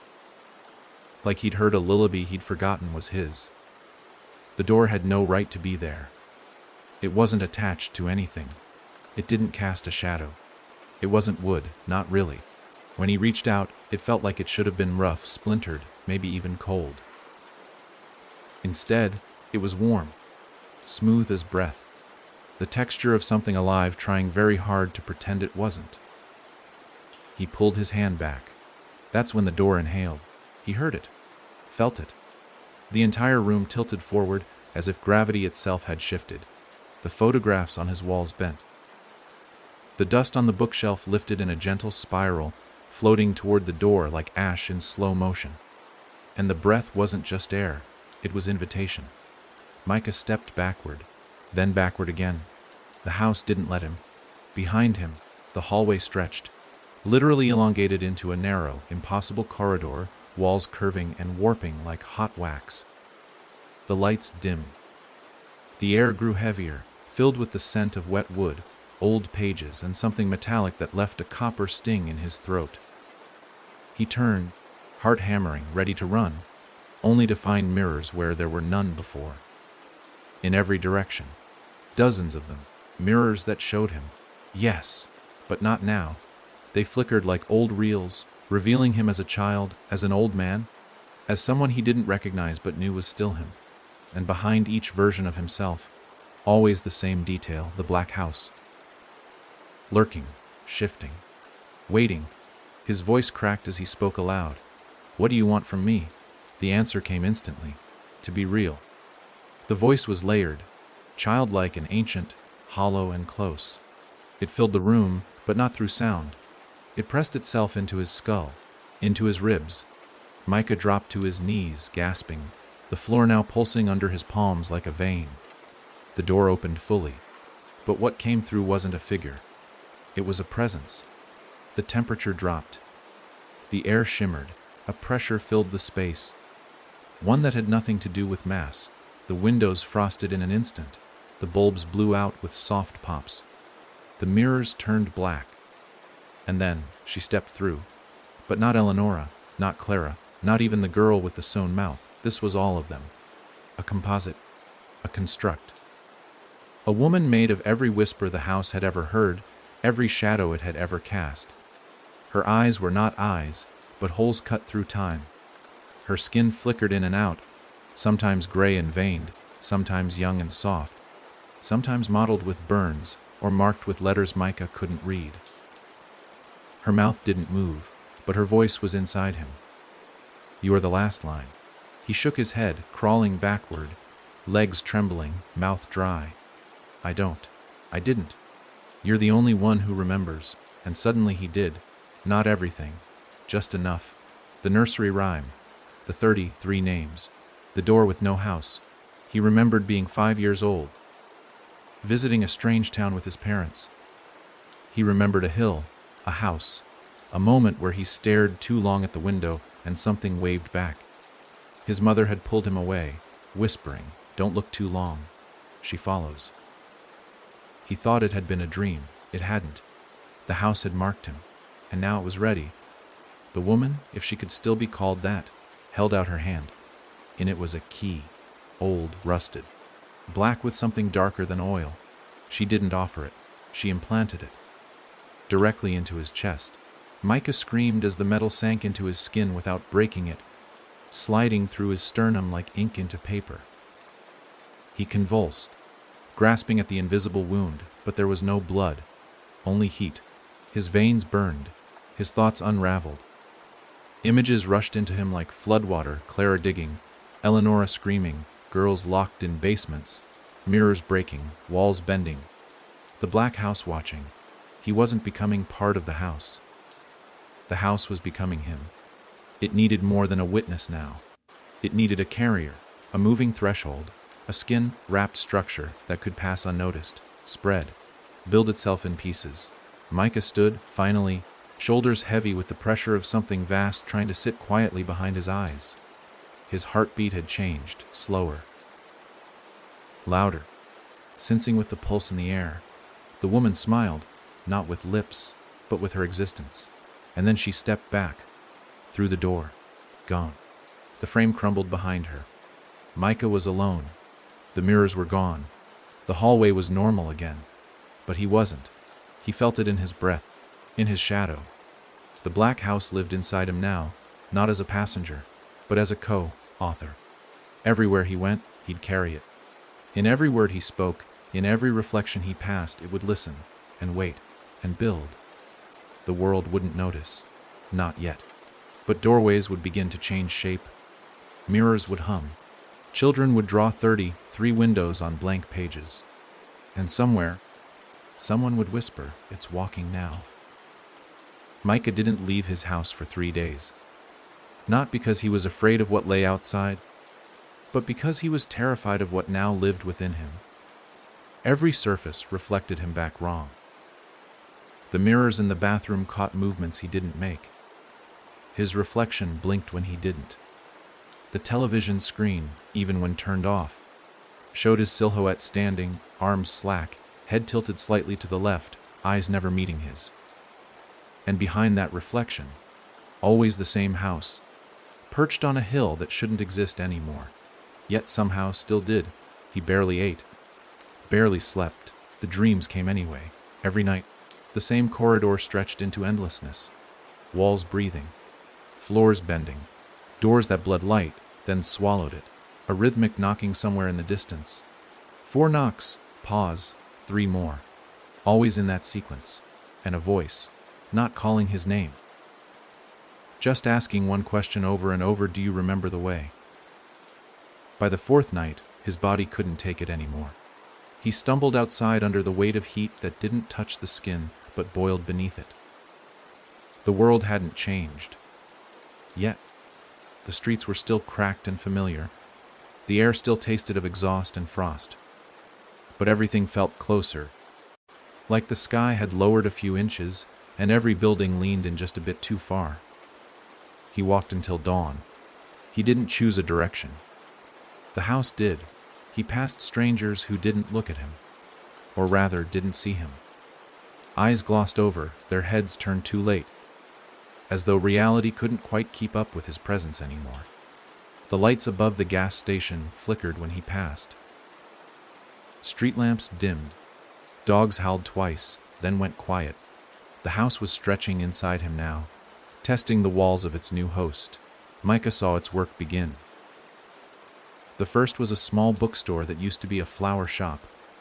He paused at the window. It wasn't what he saw. It was what he didn't. His reflection, absent. In its place was a flicker of something moving behind the bookshelves. A girl in a dress with no visible face. Just a blur. She turned slightly, as if hearing something inside the glass, then ran out of sight. The next day, the store was closed. Permanently. No sign. No notice. 2 days later, it burned down in silence. No one asked how. No one remembered who owned it. And Micah. Micah dreamed of it collapsing from the inside out, pulled apart by beams that bent like limbs. He kept moving, The town felt thinner each day, as if the reality around him was fraying. He passed the post office and saw the walls sagging, not from weather, but from something inside trying to stretch free. At the edge of a park, a child traced 3 squares into the dirt with a stick while humming a lullaby that hadn't been sung aloud in generations. Micah approached the boy. "Where did you learn that song?" he asked, his voice hoarse, unfamiliar. The boy didn't look up, she told me. "Who?" The boy pointed at nothing. "At Air. She's under the hill again, waiting for your door to open." Micah backed away. He didn't know what scared him more, that the boy said it, or that it made sense. That night, his chest burned. The key, the one buried in his sternum, now fused to something deeper, throbbed with unbearable heat. He tore his shirt open, expecting wounds, blood, something tangible. Instead, his skin was covered in small, faint outlines, 33 of them. Windows, perfect squares, they pulsed in rhythm. And with each beat, he saw rooms. Flickers of places not part of any house he remembered. One was filled with dolls whose faces had been sanded smooth. Another was a hallway of mirrors that showed every version of himself, crying, laughing, dead. One room was filled with names written on the ceiling in soot. The house wasn't done building. It was growing inside him, room by room. And soon it would be ready to open again. But not just for him. For everyone. Micah started noticing doors that hadn't been there before. A rusted one at the back of a laundromat. A warped one behind the freezer aisle in a grocery store. A pristine white one in a condemned building, sealed with red wax. He touched one, just once. It pulsed beneath his fingers, and whispered in the voice of a girl he used to know, but couldn't name. "Find the root. Before it finds you." He pulled back. That night, 3 people went missing. No reports, no investigations. Their homes simply ceased to exist. Like the memory of them was edited out of the air. He knew, then, that time was breaking. The line between past and present had torn, and the house was beginning to uncoil through it. Every room inside him was a breach. Every breath, an invitation. He wasn't just a carrier anymore. He was becoming the next foundation, unless he could find the root. The original breach. The seed that had birthed the house. Not the structure. Not the name, but the event. The sorrow that first fed it. He didn't know how much time he had. But he knew the house had never stopped building. And when it finally finished, there would be no outside left, only doors. And what waited behind them? The oldest truths don't live in books. They don't pass down in bedtime stories or etched stone or yellowed newspapers.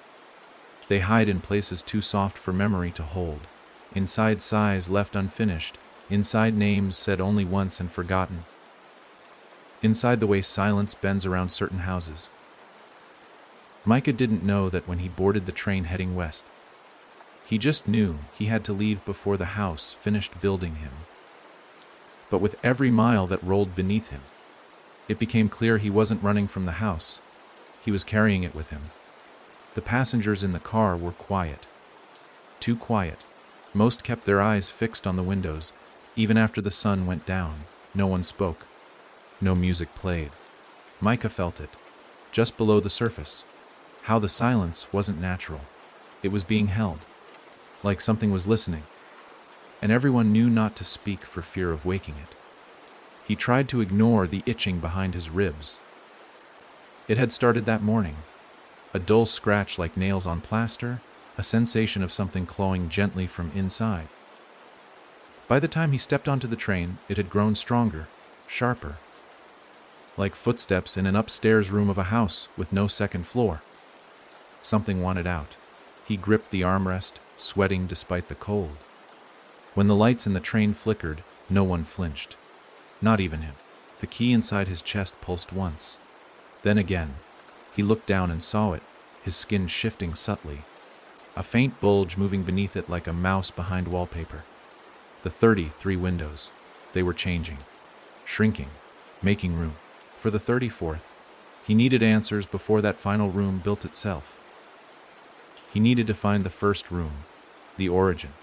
The place where the house wasn't a house yet, just a wound. A moment. A name. And he remembered it then, not as a flash, not as a revelation, but as a scent. Damp earth. Candle smoke. Hair oil. The smell of her. Not Eleonora, not Clara, the girl from the very beginning. The one the stories never named. The one they buried before the house was ever built. The train screeched. The lights cut out for only a second, but in that second, every passenger turned to face Micah, simultaneously. No emotion, no sound, just eyes. Too wide, too deep, and then they turned back, like nothing had happened. Micah didn't breathe for nearly a minute. When he did, the air tasted like soil. The train slowed. He got off 3 towns early. Didn't wait for directions. Didn't need them. The town of Harwich had been built beside a collapsed mining shaft, long since filled and forgotten. No one talked about it. A landslide had buried the original chapel. That's what the reports said. But beneath the lies and historical patchwork, something older remained. Something wrong. He found it just after midnight. A hill, smaller than the one where the black house had stood, but familiar in shape. Crowned not with a home, but a stone slab, cracked, unmarked, forgotten, except it wasn't. Not to him. He stepped forward, heartbeat slowing.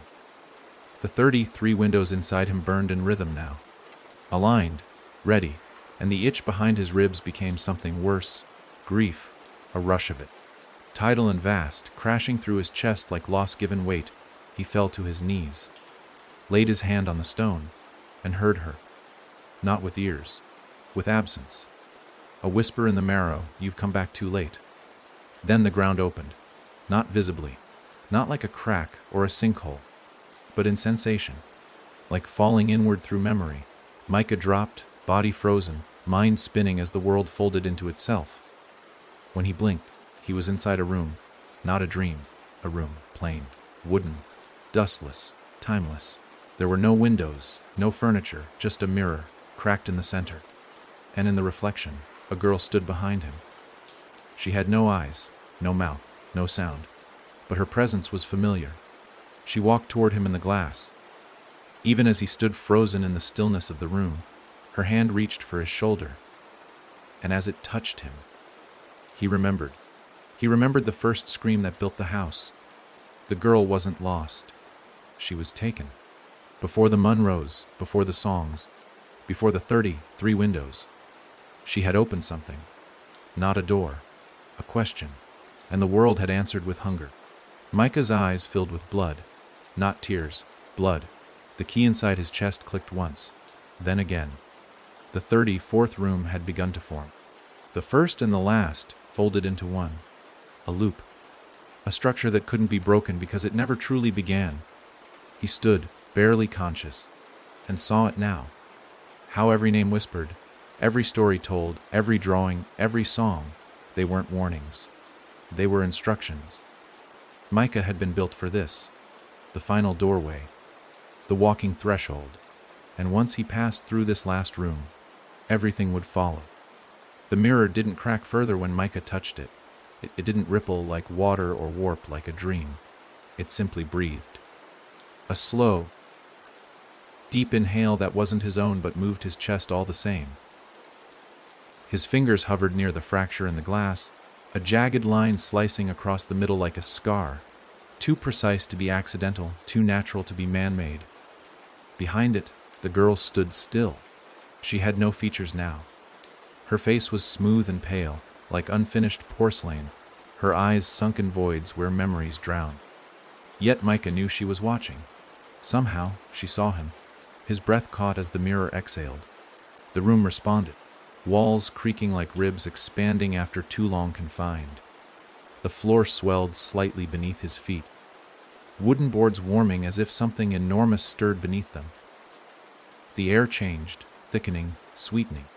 It smelled like the attic of a long, abandoned house, perfume faded by time, dry rot beneath lace, forgotten prayers stitched into yellowed fabric. Micah felt it all press against him. Recognition. The house. No, the force that was the house had known he would come here. It had arranged it. Even this moment, This room, this breath was just another part of its construction. A memory folded into shape. A trap built not with teeth, but with longing. The girl stepped closer in the mirror. Not in the room, just in the reflection. And now she had a mouth, stitched shut. Black thread pulled too tight across gray lips. Micah trembled. He whispered, "Who are you?" And then she raised her hand. No movement, no flourish. She just pointed at him. And suddenly he remembered her name. He didn't know how, but it bloomed in his mind like an old scar reopening. Leela, not Eleonora, not Clara, not any of the others. Just Leela, the first girl, the one who disappeared before the black house was ever built. The one they buried beneath the chapel hill without a coffin, without a stone, without a story, because they thought if they forgot her, the thing that had taken her might forget them. But it hadn't. It remembered, and it waited, and now it had Micah. The key inside his chest flared. Hot, sudden, sharp, he dropped to one knee, clutching his ribs. The 34th window inside him cracked open. He felt it, not physically but spiritually, like his mind had just added a new room, one that smelled of chalk and thunder. And through that window, he saw her world, Leela's. A place of endless hallways stitched together with voices, where floors whispered names, where light didn't shine, but listened. He stood again, sweat dripping down his back. "I don't want to open it," he said, but the words felt thin in his mouth, like paper soaked in ink. The mirror whispered back, not aloud, but through him, "You already have." Micah turned. The room had changed. The door behind him was gone. In its place, a corridor of pitch, and at the end of that corridor a light. Not warm, not welcoming. It pulsed like a heartbeat seen through closed eyes. The air grew heavier. Something moved behind the walls. Not mice, not insects. Thought. The very structure was thinking. And the thought was this: it's time. He walked, because there was no other choice, because the door had to be closed, or fully opened. The corridor narrowed as he went, forcing his shoulders in, the walls brushing his arms like hands trying to keep him close. He couldn't see the ceiling anymore. Couldn't feel the floor.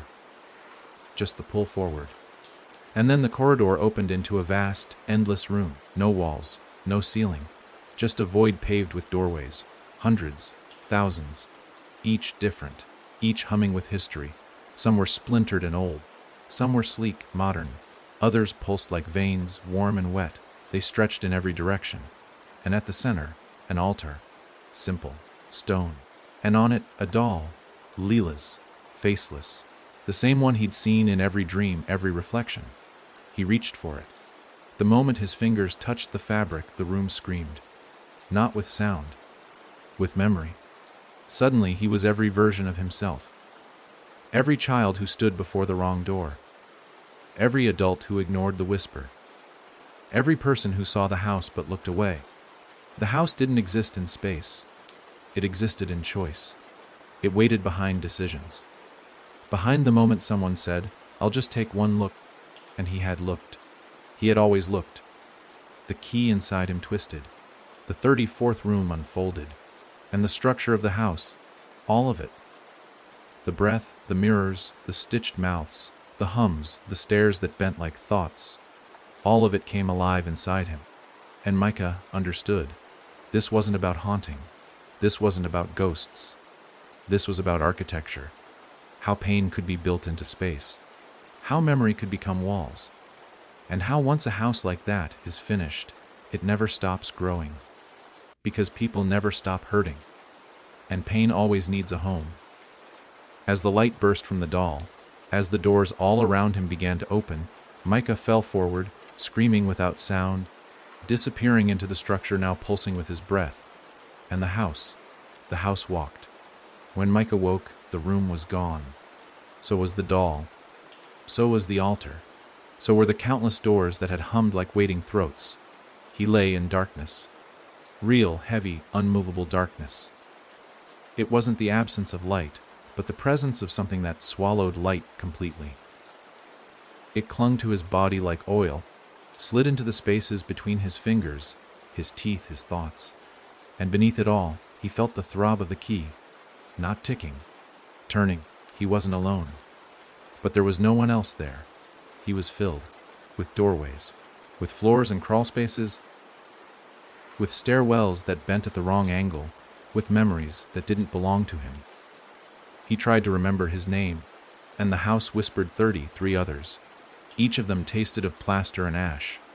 Each one came with a room. He sat up slowly, his bones heavier than before. There was no ground, not really, and yet something held him. Not a floor, not a bed, but structure. He was inside something now, and it was inside him. His ribs no longer hurt, they were quiet. Content. Because the 34th window was finished. He could feel it just behind his heart, swinging open and shut in slow rhythm like a heartbeat with its own intent. The world around him shifted, not suddenly, not dramatically. It simply rearranged itself. Walls began to materialize, not by construction, but by memory. The smell of dust and mildew brought plaster. The chill of night made a ceiling. A door appeared just beyond his reach, shuddering slightly, waiting to be chosen. And on the walls, the wallpaper twisted itself into patterns, shaped like words Micah couldn't read, but somehow understood. This was no longer the house. This was him. He stood. His legs responded, though it took more effort than before. Like walking through water, or through someone else's dream. The room grew with his movement, stretching to accommodate his existence. Each breath added a corner, each thought painted a wall. Then the door clicked, he turned toward it. The handle was plain, brass, familiar. But the moment he touched it, he heard something from the other side, breathing, not animal, not human, not angry, expectant. The door swung open before he could decide whether or not to run. On the other side was a hallway, ordinary in appearance, lined with framed photos. Except every photo showed the same image, a house on a hill, shot from different angles, in different weather, with different people standing out front. Some were crying, some were smiling, some were missing faces altogether. He walked past them, and each frame buzzed faintly as he passed. Not electricity, not sound, recognition, like the frames knew him, welcomed him back. The hallway grew narrower with each step, and the house began to shift in rhythm with his memories. That's when he realized it was mapping him. His guilt, his shame, his failures. They all translated into architecture. The time he left his sister's call unanswered. One crooked step on the stairs. The time he watched a stranger cry on a park bench and kept walking, peeling paint on the wall. The room he never went back to after his father died, now replicated perfectly to the left of the hallway, down 2 doors. The house wasn't growing because it wanted to. It was growing because Micah couldn't stop remembering. He stopped walking. The hallway pulsed. Something was moving at the far end. Slow, steady, too tall, too quiet. Micah backed up, but the hallway no longer stretched. It tightened, pushing him forward. The thing at the end drew closer. It didn't walk. It didn't float. It simply was, present with each flicker of the weak overhead light. One moment, a dozen yards away. The next, halfway down. Then close enough that he could hear the sound it made when it breathed the creak of floorboards. The low groan of nails shifting in old beams. It smelled like time. Like every year you ever wished you could take back. Micah turned and opened the nearest door. He didn't care what was inside. He just needed a way. But there was no way anymore. Inside was a room built of mirrors. Every surface reflected him, but in fragments. One version of him with no mouth, one sobbing, one screaming silently, eyes wide, and behind each reflection, something watching. Not the house. Something older. The breath beneath the foundation. The reason the house was ever born. Leela's grief. The root sorrow. The original room. Micah fell to his knees, gasping. "I didn't ask for this," he whispered. And the mirrors answered, in unison. "No one does." That's how doors open. The thing in the hallway was at the threshold now. Its shape leaked into the mirror, room like ink in water. It didn't enter. It didn't need to. The room welcomed it. It was part of it, a custodian of sorrow. Micah understood then. The house had never wanted to trap him. It had wanted to inhabit him, to continue through him. Because people like Micah, quiet, haunted, heavy with untold stories, were perfect foundations. They remembered the kind of pain that didn't get exorcised with time or prayer. They carried it, lived with it. Micah stood slowly, trembling. He turned toward the mirror where his reflection was missing entirely, and he stepped into it. No resistance, no cold, just acceptance. The house didn't resist him. It received him.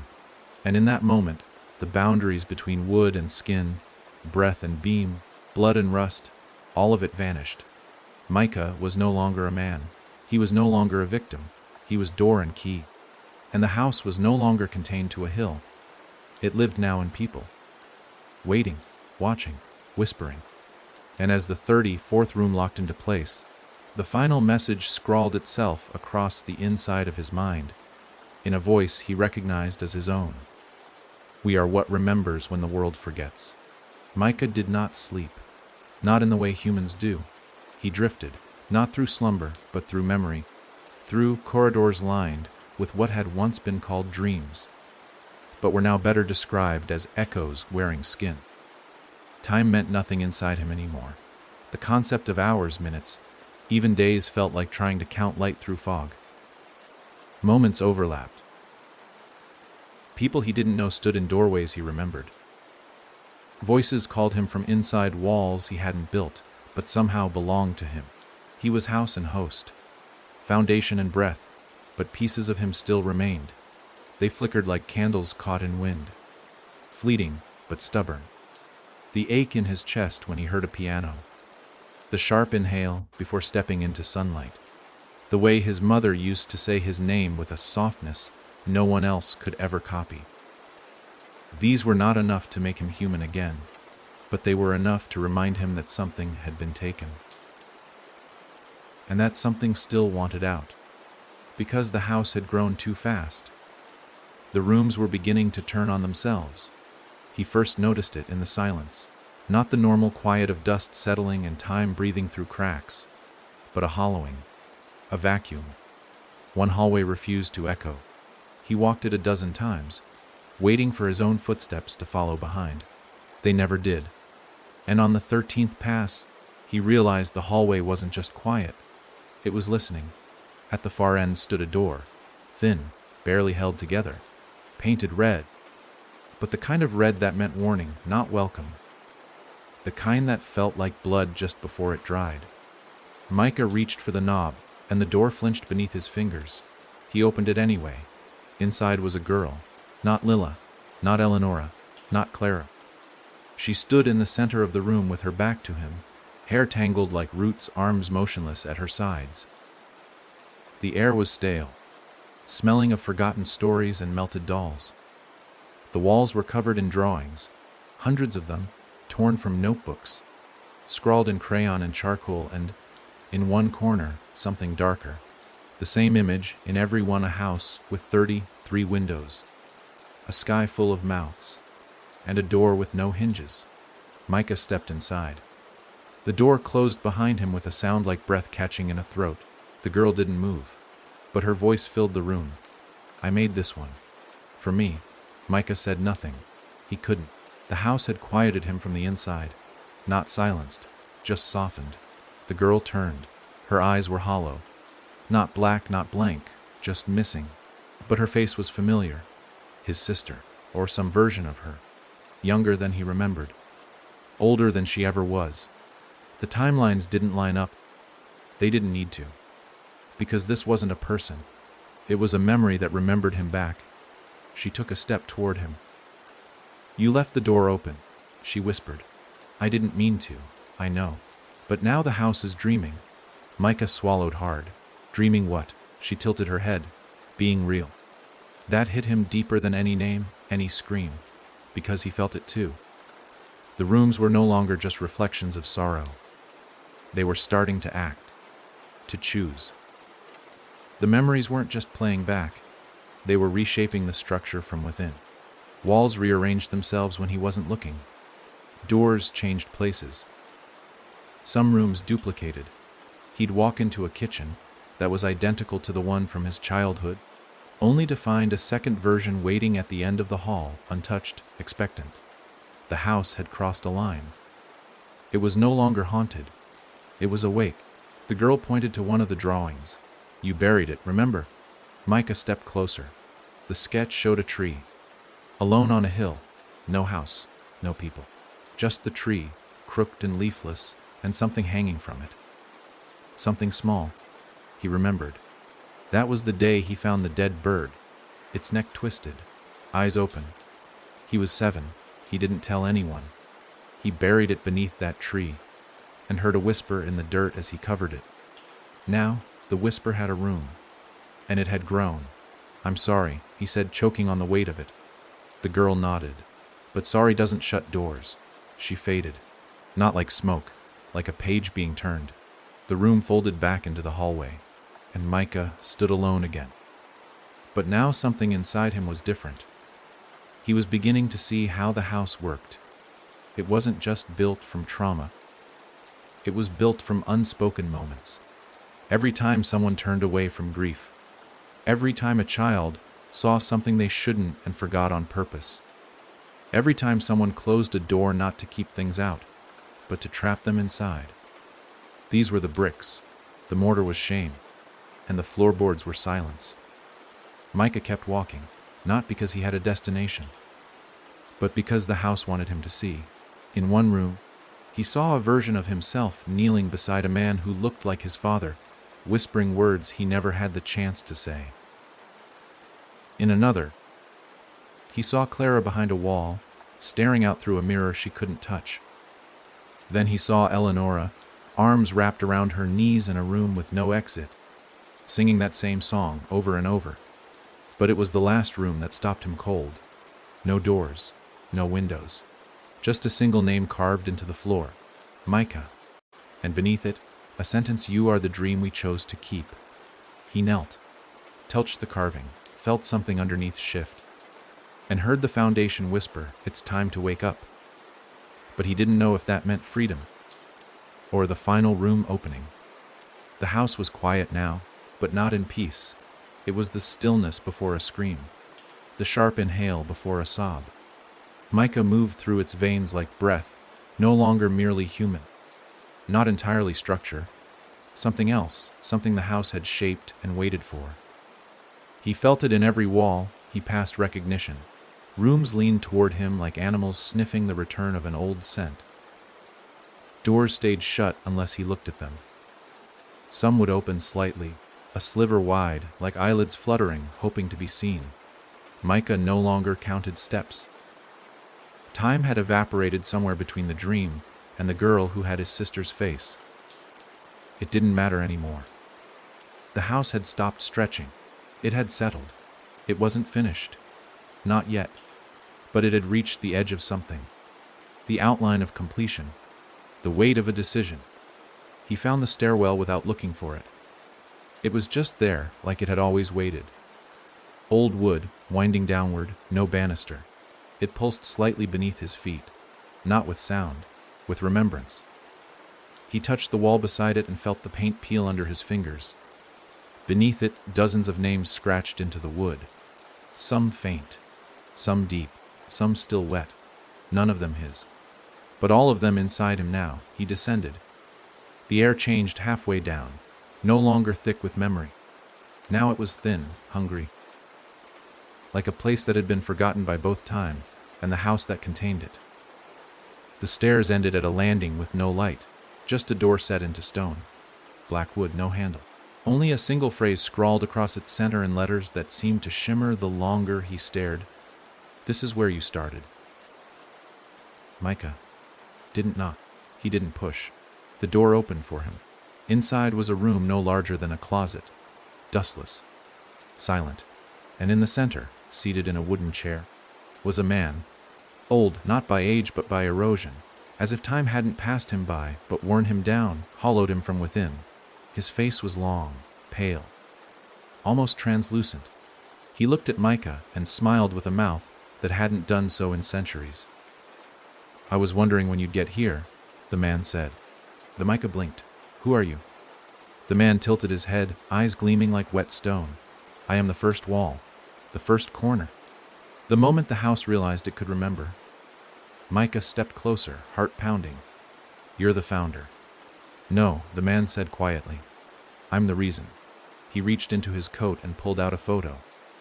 Micah didn't want to take it, but his hand moved anyway. It was an old picture. Creased, stained, blurred. A girl, Leela, standing in front of the chapel before it collapsed, smiling, almost. Micah looked up. What happened to her? The man's voice cracked. She saw something no one was supposed to. She heard the breath before the house knew how to breathe. And when she told someone, they didn't listen. They buried the truth. Buried her. And the house it started from that silence. From that cruelty. Micah stared at the photo. Then why me? Why now? The old man stood, bones clicking like floorboards under pressure. Because the house no longer wants to remember. Micah's mouth went dry. What do you mean? The rooms have begun to loop. They're feeding off memory so long it's gone thin. All it has left is sorrow. Repetition. And now it wants release. But it can't undo itself. It needs someone to choose. Choose what? The old man leaned forward. To carry it further or burn it down. Micah staggered back. I can't destroy this. It's too. The man's voice grew cold.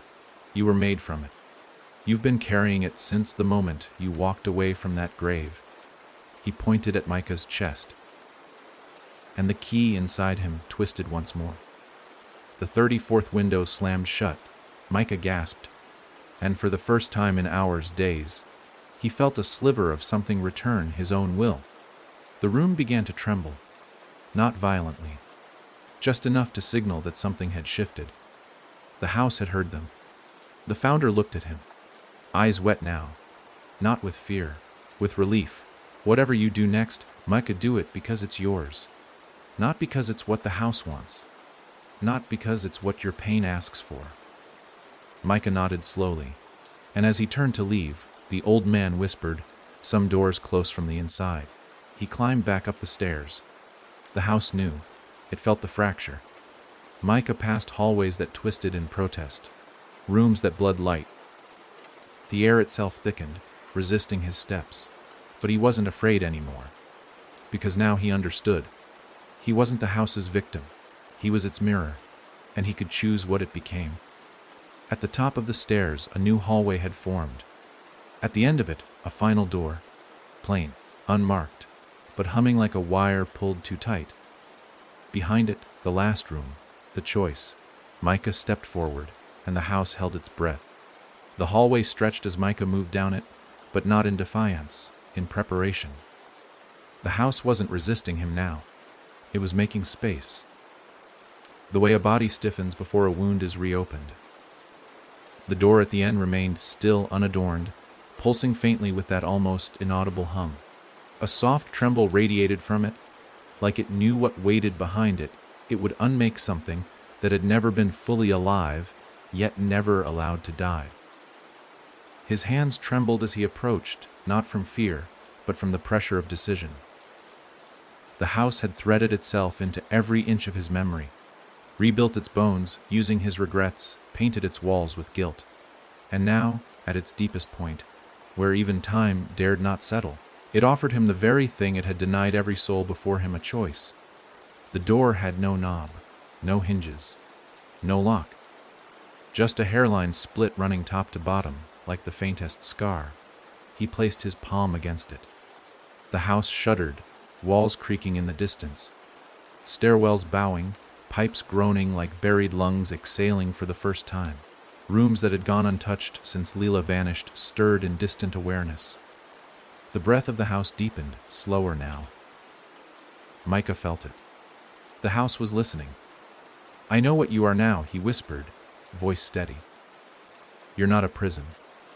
You're a memory that never got to be heard. And with that, the door opened inward, not with a swing, but like a wound splitting open, silent and final. The room beyond wasn't dark. It was blank, a pure white void. No sound, no walls, no corners. Just space that felt like it had never been touched, never been seen. He stepped inside. And the moment his foot crossed the threshold, everything fell away. Not physically, not violently, just gently. The weight of the house lifted. The echoes stopped. The 34th window inside his chest, the one that had grown quietly with each breath, shattered without pain. The key twisted one last time, then melted into him, no longer separate, no longer needed. Micah was no longer carrying the house. He was the house, but not as foundation, not as victim, as witness. The white space shifted. Gradually, patterns emerged in the air around him, images stitched into the fabric of emptiness like dust catching sunlight. He saw Lila, not lost, not afraid, just waiting, not as a ghost, not as a memory, but as the first truth never spoken. "I remember you," Micah said. Her eyes lifted, and she smiled, not with joy but with release. A wall built in silence finally letting go. The void folded inward, and a chair appeared. Simple, wooden, empty. Micah sat. It felt right. He looked down and saw the floor below him forming, slow, deliberate, made of letters. Thousands of names, written in a spiral, all leading inward toward where his feet rested. And above him, a ceiling bloomed. Not a roof, a sky, filled not with stars, but windows, each one pulsing softly, each one leading to a different moment in someone's life where they chose silence over truth. Where pain was buried because it was easier than speaking it. The house hadn't just been feeding on suffering. It had been built by avoidance. By every moment someone said, "I'm fine," when they weren't. By every look away, every dismissed scream, every story shut behind locked lips. Micah stood, and the windows above him shivered. Waiting, he raised a hand, and chose one, a small one cracked at the edges. He placed his fingers against the glass, and whispered, "Not this time." The window opened, and somewhere, far away, a girl who had been quiet her entire life suddenly spoke aloud. Somewhere, a man grieving his brother's death finally cried in public. Somewhere, a child wrote down the name of the monster under her bed and showed it to her mother. One by one, the house's rooms emptied, not destroyed, not purged, just freed, because Micah hadn't chosen to burn the house. He'd chosen to listen to it, to let its rooms speak, to give its sorrow what it never had, a voice. The void began to dim, the space around him folding again, and Micah felt himself drift upward, not dying, not waking, just leaving. A breath let out, long and final. The house was no longer trapped in him, and he was no longer lost inside it. He opened his eyes, and stood in his childhood bedroom. Morning light, dust motes floating, his reflection in the mirror, his own, unafraid. Micah turned to the window. It was closed, but there were no others, just the one. And he knew then the 34th room wasn't meant to be a trap. It was meant to be a way out. The silence in Micah's childhood bedroom wasn't heavy. It was gentle. Not the hush of dread or waiting, but of something finished, something finally exhaled. Morning light spilled over the floor in long, familiar strips, dust dancing without urgency. The walls, once just faded blue paint and childhood scribbles, long since covered over, now watched him in a way that didn't feel sinister. They remembered.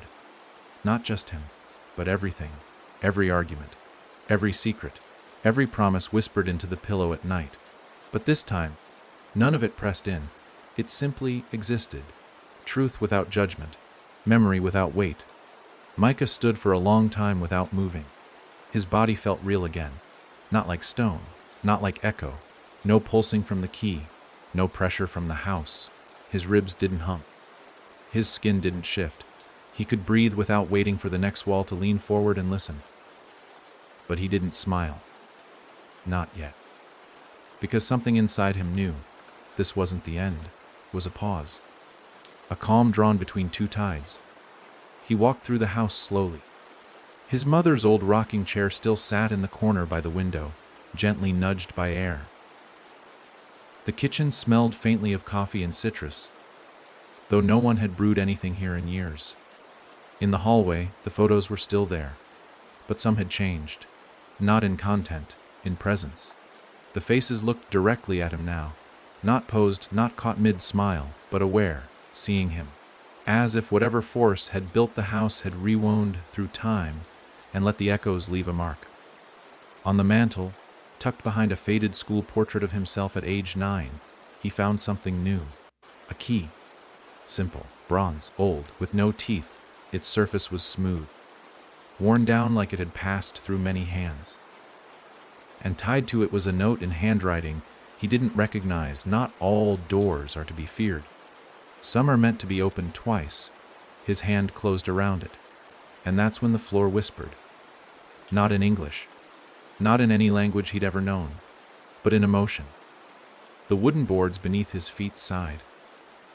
A sound like the release of pressure from a sealed room, or breath returning to lungs that hadn't drawn air in a century. He turned toward the hallway, and there it was, a door he knew hadn't been there before. Not grand, not ominous, just waiting. Its wood was pale, untreated, like it had only just now been built. And beneath it, at the base, a thin black line traced across the floorboards like a shadow trying to sneak away. Micah stepped closer. He didn't feel afraid. That absence frightened him more than any scream could have. He pressed his palm to the door and felt nothing. No pull. No memory. Just possibility. And that, he realized, was more dangerous than anything the house had ever given him before. Because now, he had no map, no grief to guide him, no sorrow to chase. Only choice. He opened the door. On the other side was a hallway, not inside his house. Not inside any house. The walls were glass, endless glass. And behind them rooms spun slowly in place. Some burned, some wept, some stood silent. But each one had a face pressed against the inside of its own pain. Eyes wide, hands tapping faintly, not trapped, not pleading, just watching. Micah stepped in. The door closed behind him with the softest click, and now the glass hallway moved with him. Each step brought him closer to another story, another echo, another possibility. He passed a room where a woman in a white dress stood ankle, deep in water, writing her name on the surface, only for it to vanish each time. In the next, a boy sat in a corner tearing photographs of himself, then rearranging the pieces into someone else's face. Every room was a memory that had grown too loud to forget, and Micah understood. The house hadn't been the only one. There were others, structures grown from pain, from silence, from the things people refused to face. The key in his hand pulsed once, only once, and from his chest, not the place where the 34th window had shattered, but deeper, came a warmth, a choice. He could keep walking, keep opening, or he could close the door behind him and return. But what did return even mean anymore? He wasn't who he'd been. He wasn't a man trying to escape. He was the memory that stayed, the voice that didn't look away. And maybe that was enough. Or maybe it was the beginning of something worse. A new kind of structure, one that didn't haunt, one that invited. He turned one last time to the pale door he'd come through. It didn't vanish, it just waited. Like a mouth, like a decision. Micah breathed in and walked forward, because the house inside him wasn't gone. It had simply stopped screaming. Now it was watching, too. The hallway of glass bent slightly with Micah's steps, not creaking, but shifting, like walking atop the spine of something ancient that had only just decided to stir. Light came from nowhere and everywhere at once, soft and gray, without origin. It cast no shadow. Each room beside him spun at its own pace, some slow and measured, others shivering too fast to look at without feeling something behind the eyes begin to twist. He stopped beside one, drawn not by sound, but a pulse, familiar, intimate. Inside, a woman stood in the center of a field, her arms outstretched. Rain fell in reverse around her. Her eyes were closed. She wasn't trying to escape. She was letting herself be seen. Micah touched the glass. It rippled beneath his palm, not soft, but responsive. The room slowed. Her eyes opened, and though she was too far away to speak, Her mouth formed a single word. Stay. He backed away. Not because he didn't want to, because he couldn't afford to. This place, the corridor, the spinning rooms, the glass, was no longer part of the house. It was beneath it, or beyond it, the next layer, a foundation made of intention. Micah had stepped beyond memory, beyond trauma made wood and whisper. Now he stood in the space where those things were built, where silence learned to shape itself into architecture. He continued walking. Each step took something from him. Not pain, not warmth, but a kind of tether. The threads that had kept him tied to the version of himself that once feared the dark, that once whispered his sister's name in dreams, that once ran from grief like it could be outrun. The glass hallway ended. Not abruptly. It unwound, the path flattening, peeling back like a scroll, revealing a circular chamber so wide it felt like standing inside a planet. No walls. No ceiling. Just infinite curvature, stretching beyond what the eye could name. And in the center a man made of door frames. He stood tall, his body a lattice of splintered wood, brass hinges, keyholes, handles that clicked in rhythm with his breath. No face. Just a smooth oval, where countless doors opened and closed in silence across his body. Micah stopped several feet away. The man didn't speak. He didn't move. But his presence weighed everything down like fog soaked in stone. Micah opened his mouth to ask what this was, what he was, but no words came. Instead, the man raised a single arm. A creaking chorus followed, dozens of locks clicking and turning. Then he lowered the arm, and the air changed. A circle of memories opened around them. Floating like mist, Leela's last walk through the woods. Clara's shadow curled behind the stairwell. Eleonora's humming, soft and sharp like broken music. His mother crying in the laundry room while the dryer hid her sobs. None of it was made to scare him now. It wasn't a trap. It was a catalog. A collection of pain the house had held on to, waiting for someone to decide what to do with it. The man of doors tilted his head. Micah understood. This place was the core. The place where everything built by silence was stored, and he was being asked to judge it, to carry it forward again, or end it. This wasn't a place of ghosts. This was a vault. Micah stepped into the circle of memories. They didn't attack him, they welcomed him. One by one, they brushed against his skin, warm, personal, honest, not demanding, just present. And he wept, not from fear, from relief, because for the first time, none of it needed to be justified. Every room, every sorrow, every scream, they were allowed to exist without turning into knives. He looked at the man of doors. I don't want to destroy this, Micah said. The man did not move. I want to let it rest. A click echoed through the chamber, soft, low, final, and the man of doors bowed. His frame came apart, one hinge at a time, not in pain, in release. Door frames fell gently to the floor, disassembling into pieces that melted as they touched the ground, fading like old breath on cold glass. Micah stood alone now. The memories still hung in the air, but the vault no longer pulsed. It no longer held. It trusted him. And for the first time, he didn't feel like a guest. He felt like a builder, not of walls, but of endings. Micah walked to the center of the chamber, knelt, and whispered a single sentence: it's time to rest. The lights dimmed, the floor warmed, and somewhere above him, far above, beyond hallways and stairwells and the 34th window, the black house began to dissolve. Not with fire, but with forgiveness. Its beams let go. Its rooms exhaled. Its silence was no longer needed. Micah closed his eyes. And for the first time since stepping onto that hill, he was home. Micah woke to the scent of soil after rain. Not smoke, not dust, not rot. Just clean, damp earth beneath a pale gray sky. He was lying in grass, real grass, uncut, soft at the edges, wild enough to tickle his palms as he sat up. The ground beneath him breathed warmth, as if it had waited centuries to feel something other than footsteps and weight. The wind moved gently around him, carrying no screams, no whispers, only the hush of nature finally free to be silent. He was back on the hill, where it had all started, where the black house once stood. Except now, there was nothing. No twisted silhouette of rooflines cutting the sky, no jutting windows like teeth, just open space, as though the land itself had been rinsed of memory. But Micah knew better. It hadn't been erased. It had been released. He stood slowly. Every joint, every muscle felt like it belonged to him again. No more resistance in his breath. No foreign warmth beneath his ribs. The house was gone, but not destroyed.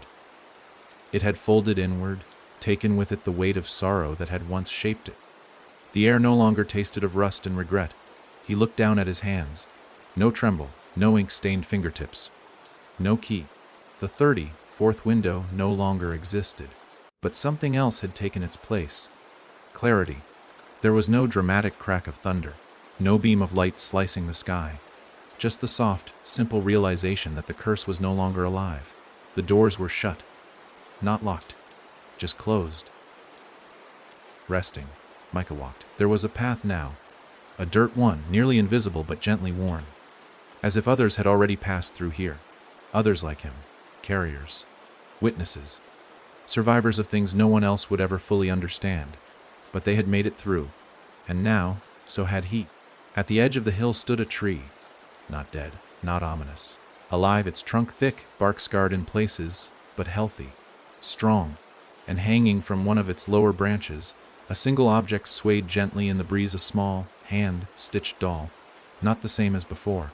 New, soft, untorn, Leela's face sewn with care. Eyes open, mouth unstitched. Micah reached for it, held it, and didn't cry, because he didn't need to anymore. Behind him, the land was silent. And ahead, further down the hill, he saw a town. Not distorted, not shadowed. Just real life waiting to resume. Cars moved, people walked. Somewhere, a child's laughter skipped across a yard. None of them knew what had happened here. None of them would. And that was right. Because this wasn't their weight to carry. Micah turned back once more. Just a glance. And for the briefest second, only a flicker, he thought he saw the faint outline of the house again. Not menacing. Not solid. Just acknowledged. Like a bruise fading on the earth's skin, he nodded. Not in goodbye, but in respect. Because the house had been cruel, yes, but it had also taught him that pain doesn't need to be hidden behind locked doors. That silence, left too long, will always find a way to speak. And that healing doesn't always come with light. Sometimes it arrives on the other side of the screen.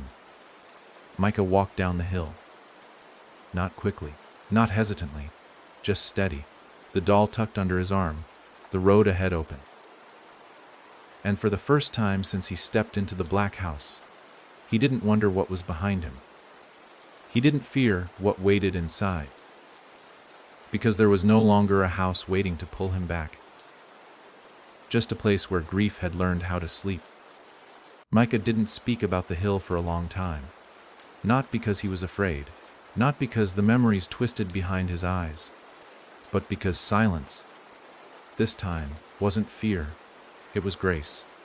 Some stories weren't meant to be handed out like souvenirs. They lived in quiet corners of the soul, shaped not to be explained but carried, and so he carried it. Not like a wound, but like a scar that no longer burned. A reminder, a map. Weeks passed, then months. Seasons turned, and with them, the town changed. The chapel that once stood near the edge of the forest was rebuilt. Modest, wooden, painted white, no stained glass, no heavy doors, just windows wide open, letting light pass freely. The foundation was poured where the old one crumbled, but no one mentioned what had stood before. The ground had been blessed, someone said, whatever that meant. Micah visited it once. He stood near the altar and didn't flinch when the wind came through the rafters. There were no voices in it now, no hidden doorways behind its walls, only air. He left without speaking, heart still and breath even. But he wasn't the only one who remembered. One evening, as the sky fell into lavender and the town exhaled the hush of a quiet Sunday, Micah passed a small bookstore tucked behind the square. He'd walked by it 100 times, but tonight, something caught his eye. The window display had changed. In the center sat a worn photo, in a simple wooden frame, a group of children from the late 1800s, standing in front of the original chapel. He recognized Lila. She stood near the back, half-shadowed, arms folded tightly as if bracing against something. Her eyes, flat, unreadable, met his through time. And below the photo, on a plain paper card, "We remember the forgotten." He stepped inside. The air smelled of ink and old wood. Books towered in soft stacks, not messy, but lived in. Behind the counter stood a woman in a green cardigan, glasses slipping down her nose. She looked up and froze. Her eyes locked on Micah's. Not fear, recognition. Like she'd been waiting. "You came back," she said softly. Micah nodded. "You knew the house." She didn't ask. She stated it. Her hands trembled slightly as she reached under the counter and pulled out a leather-bound journal. The spine was cracked. It had no title. She pushed it toward him. "We write the ones who return." Micah didn't touch it. His voice came low. "How many?" She smiled sadly. "Enough." He opened the journal. Page after page filled with names, entries, sketches, some no more than 2 lines, others pages long. All dated, all signed. At the very front, a sentence for those the house could not keep. Micah turned to the final page. It was blank. She handed him a pen. He stared at it for a long moment, then wrote Micah Ellis, 34th witness. I closed the door. He set the pen down. The woman said nothing. She just nodded, and he left. Outside, the air tasted of summer. Warm pavement. Magnolia in bloom. Far off, laughter. Micah walked with no destination. His life hadn't gone back to what it was. It never could. But it hadn't shattered either. He volunteered at the library. He mended old books. He helped fix the fence around the new chapel, even though no one asked. He sat with strangers who spoke too softly and offered them space to speak louder. He never told them about the rooms, or the girl in the mirror, or the man made of door frames. But sometimes, when someone paused a beat too long in a sentence, voice catching on a memory they couldn't quite explain, Micah would nod gently. And they'd nod back. Because some people knew without ever stepping inside. They'd been near it, felt its breath, touched a door they weren't supposed to, and pulled their hand back just in time. But Micah had gone through and come back. He'd carried it, and now he carried them. The ones who couldn't find the words. The ones who still woke at night to the sound of a door closing in a house they no longer lived in. He never tried to fix them. He just sat with them. Because now he understood sometimes survival isn't loud. It's not light pouring in. It's not burning the house down. Sometimes it's just walking the hill again, knowing the door's gone, and whispering, "I'm still here." Micah wasn't sure when the dream started. He only knew it came rarely, and when it did, it left him waking with his hands clenched into fists, and his breath held tight in his chest like a secret. The dream was never loud, never cruel. It didn't bring back the screams or the scent of burning floorboards or the flicker of things moving behind windows that shouldn't exist. It was quieter than that, stranger, sadder. In the dream, the house wasn't there, but it wanted to be. He would stand in the field where it once rose like a wound against the sky, the hill soft beneath his bare feet. The grass would ripple without wind. The tree, once a crooked corpse of bark and sorrow, stood proud now, leaves full and rustling gently. And still, the space around him waited. There was a weight in the air, not heavy, but expectant. And beneath his feet, just deep enough that the ground hummed when he breathed, the house was remembering itself. Not to return, but to remind. On the latest night the dream visited, he heard something new, a voice. Not loud, not calling, just singing. A lullaby he hadn't heard since childhood, broken and soft and full of aching notes that hovered in the silence like dust in late afternoon light. It wasn't a warning. It wasn't a pull. It was a memory learning to sing itself to sleep. Micah woke slowly, the air in his room cool.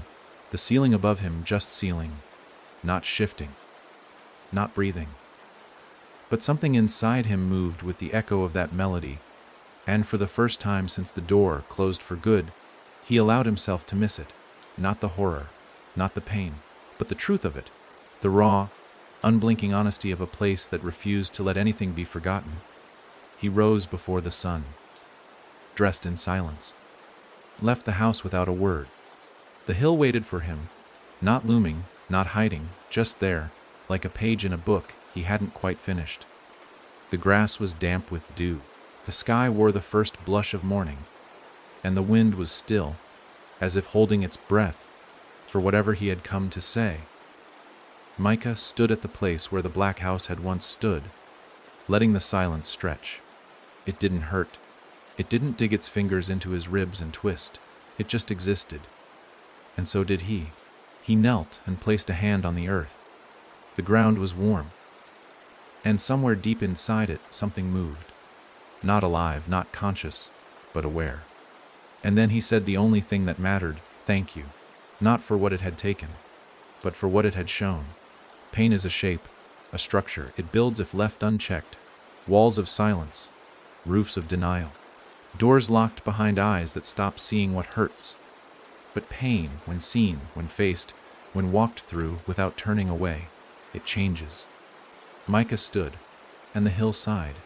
A long, soft, final sound, like the last breath of something that had never been allowed to exhale. And that's when he realized the house hadn't dissolved. It hadn't been buried. It had rested. Like a voice that had screamed itself hoarse and could finally go quiet. The lullaby returned, faint on the breeze. Micah turned away, not because he feared it, but because he didn't need to watch it vanish again. He walked back to town. And behind him, the earth cradled the memory of a house that had once been made of wood and whisper, sorrow and silence. Now, it was only story. And stories, if told right, don't haunt, they guide. The town didn't talk about the house, but they felt its absence. Not in the way you notice something missing, but in the way you feel when a sound stops you hadn't realized was always there. A low hum gone quiet. A tension in the air finally uncoiled. People lingered longer at windows now. They waved more, laughed easier. The sidewalks didn't seem to stretch so far between glances. And though no one ever brought it up directly, they all shared a subtle, instinctive knowing something had ended, and because of that, something else had begun. Micah moved through the town not as a savior, not as a warning, but as a presence, solid, still. He had become something like a lighthouse, quiet, unmoving, casting no judgment, just standing in case someone else needed to find their way back from the edge. They came to him, sometimes. People who couldn't sleep, people who avoided certain mirrors or dreamed of staircases that looped back on themselves. Not all had seen the black house. Not all needed to. Some carried their own version, smaller, hidden, tucked inside them like folded paper houses in the dark corners of the mind. Micah never asked for details. He didn't need to. He knew the structure of silence too well. He only listened. That was enough. And one day, when the wind turned sharper and autumn slipped in through the leaves, someone came who did remember. She stood on his porch just after dusk, clutching a notebook tight to her chest. Her eyes, wide and pale green, met his like she already knew what he'd say before he even opened the door. "You don't know me," she said, voice cracking, "but I think I saw you in a mirror. A long time ago." He didn't speak, didn't need to. She nodded, stepping forward. "The rooms, they moved when I cried. I thought it was just a dream. But then I heard about you. I heard you made it out." Micah stepped aside. She entered. That night, she told him everything. Slowly, like peeling off bandages that had fused with skin. Every corner of her story matched pieces he thought were buried with the house. Names. Hallways. Whispers in the wallpaper. She wasn't lying. She wasn't broken. She was another witness, and she wasn't the last. Over time, more came. Some from this town. Others from places far away. Strangers who had followed the feeling. a dream, a pull, a memory they didn't know they were allowed to speak aloud until now, and Micah listened to them all. He recorded every one, not for fame, not to prove anything, but because stories need homes too. The small community began to build something, not a chapel, not a monument, a library, but not one filled with just books. It had rooms, rooms shaped by memory, held together with truth instead of fear. People came not just to read, but to leave things behind: journals, drawings, cassette tapes of whispered words they hadn't dared speak in daylight. Every offering was placed in its own space, cataloged not by name but by emotion. No shelves, just doorways, each labeled with what had once been hidden. Micah didn't run the library. He kept it, maintained it the way one tends to a grave, not out of mourning, but respect. He often sat in the center room, a space with no corners, where all the walls curved just enough to feel safe, and watched as people came and went. Some stayed an hour, some stayed days. No one was ever turned away, and every so often a child would wander in, drawn by something they didn't yet have words for. They would walk softly, fingers brushing against the walls, eyes wide, not in fear, but in recognition, as if they, too, had once stood inside a house that wasn't there anymore. And they'd look at Micah, and he would nod. That was all it took. The story would live on, not in the way curses do, not in bloodlines or burned homes, but as warning and invitation. You don't run from pain. You walk through it, even if the walls close in, even if the door vanishes, even if the house watches. Especially then, Micah still dreamed sometimes, but the house no longer stood in the center of those dreams. Now it was always the hill, green, quiet, and empty, except for one tree, and beneath it always, just barely visible in the grass, was a small hand-sewn doll, whole, untouched, watching the sunrise. The final morning came without announcement, without a shift in air or a knock at the door. It simply arrived. The sun rose the way it always did, slow and sure, filling the town in soft gold that pooled along sidewalks and rooftops. The sky was calm, clouds distant and lazy, the kind of day that asked nothing of anyone. But Micah felt it in his chest the moment he opened his eyes. Something was finished. Not ended. Finished. There's a difference. Endings can be forced, sudden, brittle. But this felt like the last note of a song being allowed to drift untouched into silence. He dressed without hurry, brewed coffee, sat at the window, watched the early joggers pass, listened to the birds that had returned after years of absence. Drawn back once the house had fallen quiet. A cat wandered through his yard, the same one that had shown up the week the black house vanished.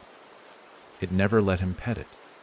It only looked at him like it knew and didn't feel the need to ask questions. He smiled at it now, and it blinked slowly, turned, and left.